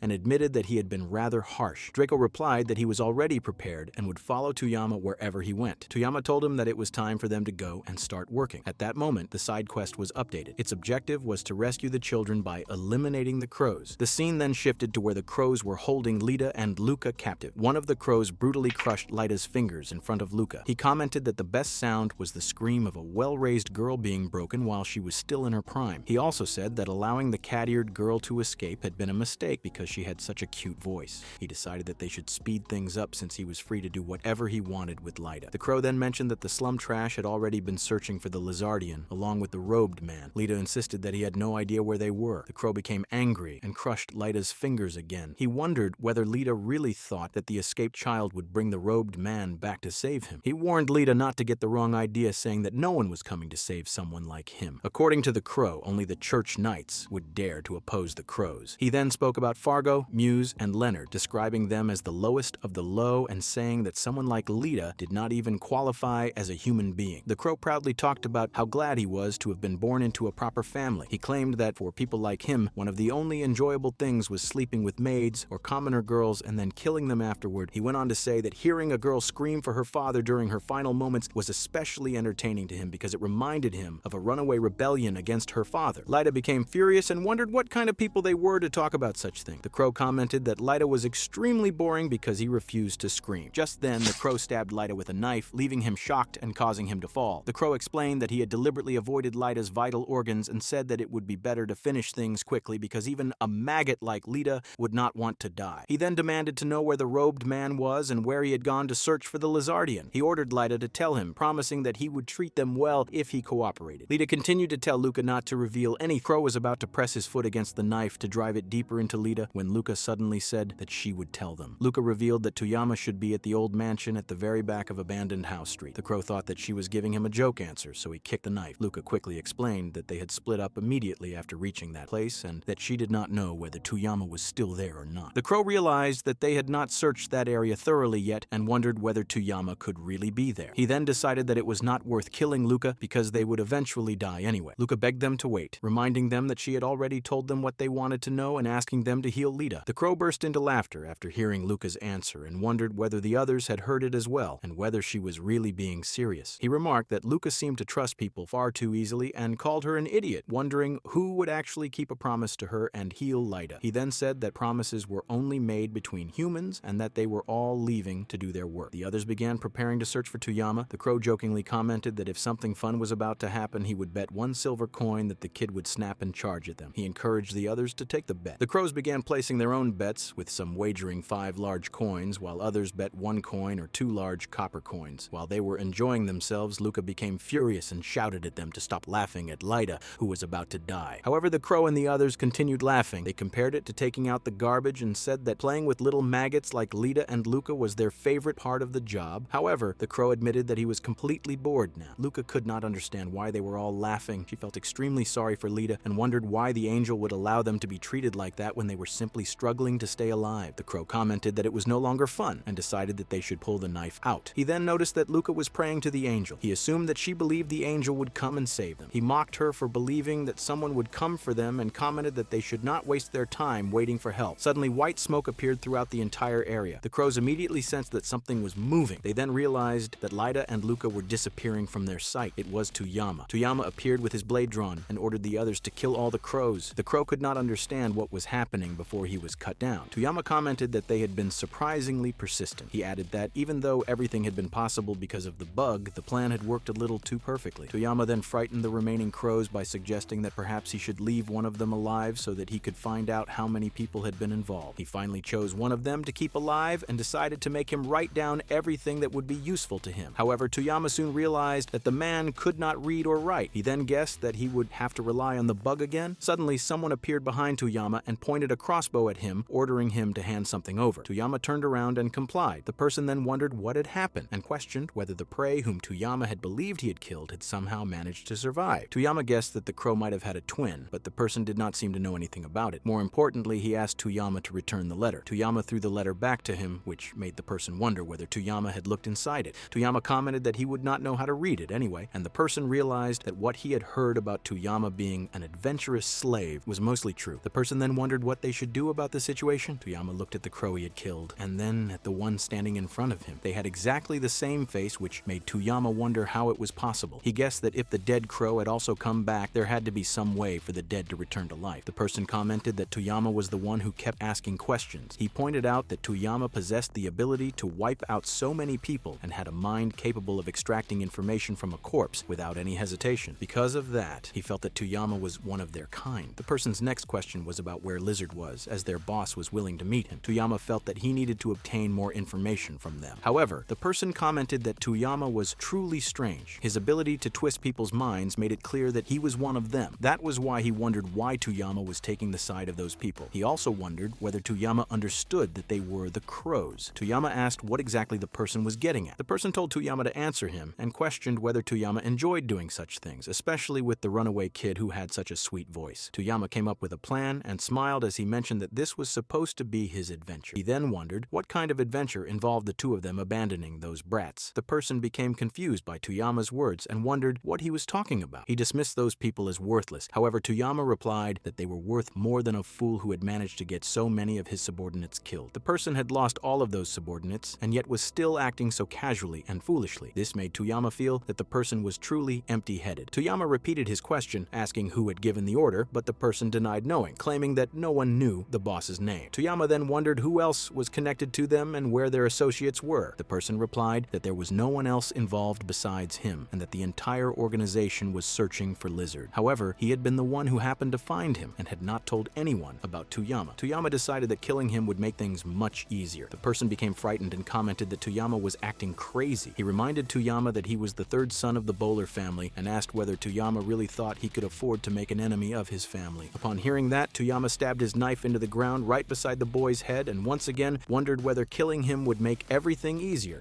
Finally, the boy revealed that his skill, Twin Chance, allowed him to create a duplicate of himself nearby. If the original died, the consequence would be transferred to the clone instead. However, he also explained that if Toyama killed him that day, he would not be able to use the skill again until the following day. The boy then offered Toyama a chance to join them, saying that Toyama had such an impressive talent and that things would become much better for him if he joined their side. Toyama, however, wondered whether the boy even knew the names of those people. The boy became confused, so Toyama asked him the same question again. Finally, the boy admitted that he did not know their names. He explained that he did not care about knowing their names because, according to him, those slum kids should never have been born in the first place and had no right to exist. Toyama wondered how they could have been ordered to find Lizard without even knowing his name and pointed out that they should at least know who they were looking for. The person replied that he had no reason to know such a name. He explained that Lizard was a Lizardion, which was simply the name of a race, and that he had deliberately avoided learning the name of such a filthy creature. He then questioned why Toyama was taking the side of those creatures. Toyama mentioned that this was the story he was walking through and that it was supposed to be his adventure. He added that the adventure he had chosen would never involve something as lame as abandoning the kids. The person could not understand what Toyama was talking about and wondered whether Toyama was insane for doing something like that. Toyama then mentioned the name of the peacock, recalling that he baked very good bread and was quite tall. Toyama also introduced the names of the others to the person and wondered why he was so surprised that Toyama knew their names. Toyama explained that he simply understood how the boy felt. He said that the boy did not need to know those people's names and probably did not care whether they lived or died. To him, their lives meant nothing. The boy was surprised and commented that they understood each other. He said that the others no longer mattered because he had been chosen by the crows and was a wise man, a noble, a bowler, and a crow. Toyama commented that the boy was just like that person and that his name did not matter to Toyama either. The boy became frightened and begged Toyama to stop, warning him that the crows would never forgive him. Toyama wondered whether the boy recognized the names of the others he had mentioned. He added that if the boy had learned something he was never supposed to know, Toyama would not leave him alive. The boy became terrified and accused Toyama of lying, reminding him that Toyama had promised not to kill him. Toyama teased him by wondering whether he really thought Toyama would keep a promise made to trash like him. The boy, overwhelmed with fear, called Toyama a monster. Toyama then stabbed the boy in the neck, killing him. After pulling out the knife, Toyama finished the side quest. Afterward, Toyama returned to meet Draco and wondered what had happened to the other two. When he was taken inside, he found Luca and Lita lying down while Nico was sitting nearby. They had already received treatment, but they were still lying there. Draco had been the one who stopped their bleeding, but he felt terribly sorry about what had happened. Lita apologized to Toyama for becoming a burden, but Toyama replied that it was fine and that he would take care of them. Lita seemed happy that Toyama had defeated the crows. He felt that all he had done was cause trouble for Toyama. However, Toyama did not want to hear him say that and simply told him to rest so that he could recover. Lita, however, knew the condition of his own body. He finally had a goal, as he wanted to become like Toyama and did not want to die. Toyama somehow remembered that he had failed once again and felt that he would not be able to save anyone. Because of that, he thought that perhaps he should let Lita go peacefully. Toyama then told Lita that there was nothing to be afraid of. He explained that they were going somewhere that belonged to Lita, a place where nothing would hurt him. It would be a place meant only for him and the people who cherished him, where he could finally rest in peace. Toyama also told him that Lita would be going there first and that the others would surely come later. Lita wondered whether Toyama would come there as well. Toyama replied that he would try to make it there. Lita's final wish was that he wanted to leave the city and become like Toyama. He thanked Toyama before passing away. Everyone then prayed for Lita. Later, when Toyama was somewhere else, Svidak appeared and called him the Dragon Slayer. Toyama was surprised to see her. Svidak then asked Toyama whether he wanted to save that child. Toyama was genuinely surprised to find Svidak staying there, as she had not sensed her presence at all. She also wondered how Svidak had managed to remain unnoticed when the other world was supposedly filled with monsters. Svidak asked Toyama not to show such hostility toward her. Toyama then remembered that Svidak had been at the embassy earlier. Svidak introduced herself as the Holy Maiden of the Angel Church. Draco was surprised to see her there and wondered what she was doing. Svidak replied that although Draco had even referred to her as a weapon, she felt that such a description was somewhat harsh. More importantly, she brought up Lita, who was about to die, and wondered whether Toyama was simply going to let that happen. Toyama denied that she would do so and wondered what Svidak could possibly do. She then remembered that Svidak had been the one who healed Draco after he had been burned. Svidak explained that Kanasatiel had asked her to do it, leaving her with no other choice. Toyama then asked whether Svidak could save Lita. Svidak casually remarked that it would be very easy and held up 2 fingers. She explained that Kanasatiel had instructed her to keep an eye on Toyama and somehow make things work in her favor. Nico looked toward Toyama, but Toyama simply asked her to go over to Draco. As Nico left, Svidak wondered whether she had frightened Toyama. However, she also felt that Toyama did not need to be so courteous toward her. Toyama's reaction reminded her of a mouse becoming frightened upon seeing a snake. Svidak felt that Toyama even spoke like Kanasatiel. She then pointed toward Lita and remarked that he was running out of time. Once again, she asked Toyama whether she was willing to save the child. Toyama appeared genuinely irritated while Draco watched the entire exchange. Toyama considered whether Lita could still be saved, and the answer seemed obvious. There had never been any other choice for her. Svidak wondered what Toyama would do next. Toyama simply knelt before her and begged her to save Lita, knowing that Svidak possessed the ability to heal him. She was therefore willing to accept any conditions Svidak might impose. Svidak asked Toyama to look up and observed that she had remarkably clear eyes, just like Kanasatiel's. She liked what Toyama had said and decided that she would save Lita. She also mentioned that Kanasatiel had instructed her to earn some favor with Toyama. Toyama glared at Svidak and warned her to make absolutely certain that Lita was saved. She made it clear that things would become very bad if Svidak failed, and that she would never forgive her. Svidak then understood how Toyama had managed to slay the hoarding dragon. As for the conditions, she explained that Kanasatiel had agreed to them, and that Toyama would have to gather 50 platinum coins before the winter month of silent snow. Draco was extremely surprised and commented that accomplishing such a task would be impossible. Svidak wondered whether Toyama's friend was also willing to accept the conditions. Toyama agreed to the deal, and once again asked her to save Lita. Svidak accepted the agreement and took out a bridge scroll, seeing it allowed Draco to realize that the item was supposed to have disappeared during the Great War. Svidak was surprised that Draco even knew about such things. However, she explained that it was a secret and that burial relics had never truly vanished. They had merely been hidden. Draco called out to Toyama and asked her not to do it, warning that if Toyama failed to fulfill the contract, she would be turned into a zombie. Toyama refused to listen and said that she would simply sign the contract with her thumbprint, wondering whether that would be enough. Svidak replied that a thumbprint was sufficient and handed her a knife so that she could make a small cut. Toyama made the cut and apologized, explaining that she might panic or regret the decision later, but saving Lita was the priority at that moment. Toyama then asked Svidak to grant her blessing. Draco reminded her that the bridge scroll allowed multiple people to sign it as well. He therefore agreed to sign the contract, explaining that he would not let his friend face the situation alone and would follow her as well. Draco handed the scroll back to Svidak and asked whether his signature was acceptable. Toyama thought that Draco was an idiot, but Draco replied that Toyama was the last person from whom he wanted to hear that. Svidak was surprised to see a Lizardian becoming so serious about someone from another race. She agreed with their decision and referred to Toyama as the Shadow Truth Dragon Slayer. Both the Shadow Truth and the Dragon Slayer had now inscribed their existence upon the bridge scroll. Svidak recognized the significance of their signatures, and the oath consequently became absolute under angelic power. Toyama told Svidak that enough time had been wasted talking and that she should heal Lita. Svidak confirmed that the deal was complete. She then used system sanctification to activate the healing hand on both Luca and Lita. Lita soon woke up, surprised to find that all of his pain had disappeared. Nico immediately rushed toward him. Lita became startled by her sudden reaction, while Draco wondered whether anything was wrong or whether Lita was feeling strange. Svidak then called Lita lucky and told him that he should thank Toyama. Lita was about to ask why and how Toyama had saved him, but Toyama stopped him and told him that everything was fine. Svidak thanked Toyama for showing her something so interesting. She then playfully hit the black-haired girl on the arm and remarked that the child had been amusing. Before leaving, Svidak reminded both Draco and Toyama not to forget about their condition. She explained that once they had gathered the required money, they would be free to visit the Angel Church headquarters whenever they wished. After saying that, Svidak disappeared. Toyama and Draco were left behind, both feeling that Svidak was like a monster. Draco added that Svidak was one of the ultimate weapons of the church. Toyama had heard that Svidak alone possessed combat power equivalent to the church's knights. She also realized that there were still monsters like Draco and the old man around. Draco reminded Toyama that she herself had managed to kill a dragon. Toyama then noticed that the side quest had been completed. At the same time, a hidden quest called Dream Witch became available. The scene then shifted to Kanasatiel, who was quietly thinking about many things. Suddenly, Svidak called out to her. Kanasatiel welcomed her, and Svidak gave her report. She explained that she had monitored Toyama and that Toyama had already wiped out some of the crew. Kanasatiel was surprised that Toyama had accomplished it so quickly. However, she concluded that it was fine and thought that the fever nuisance bird had actually been useful. Svidak then revealed that she had gotten the Dragon Slayer to sign the bridge scroll with a blood mark. Kanasatiel was stunned by the revelation. Svidak further explained that she had granted Toyama's request under the condition that Toyama gather 50 platinum coins by the next winter. She also mentioned that, as Kanasatiel had ordered, she had subtly earned Tuyama's gratitude. Kanasatiel could not understand why Svidak had gone so far to do that. Svidak replied that Tuyama had reminded her of Kanasatiel herself and had brought back memories of how Kanasatiel used to be. Kanasatiel still could not understand what Svidak meant. She became flustered and blushed, eventually collapsing under the thought that, at this rate, the Angel Church might end up collapsing because of Svidak. Tuyama and the others were staying in that place, which was in very poor condition. Nico also mentioned that Pero and Shiro had not returned yet. Luca got up and apologized for his mistake, but Lita suddenly commented that although the place was dirty, it was still better than nothing. He then put on his cap and wondered why they kept causing trouble for Tuyama and the others. He felt that they should repay Tuyama and the others as much as they could. Luca agreed with him and wondered why Lita had brought him there after he had woken up. Lita explained that Luca had fallen asleep after everything that had happened. He then reminded Luca that earlier he and Nico had thanked Tuyama many times. He explained that it was their way of showing respect and expressing their gratitude. They also felt that they owed Tuyama a debt for saving all of them, which they would remember forever. Nico then mentioned that when she had cried for help, she had been extremely terrified and had thought that she was going to die as well. She became emotional while recalling it. Tuyama asked her not to cry and to calm down, saying that things were becoming a little too heavy. Lazar commented that Tuyama had brought the situation upon himself. Tuyama then announced that he was going to hire all of them. Lita was surprised and said that they would do whatever it took to support Tuyama and that they did not need to be paid. Tuyama called him stupid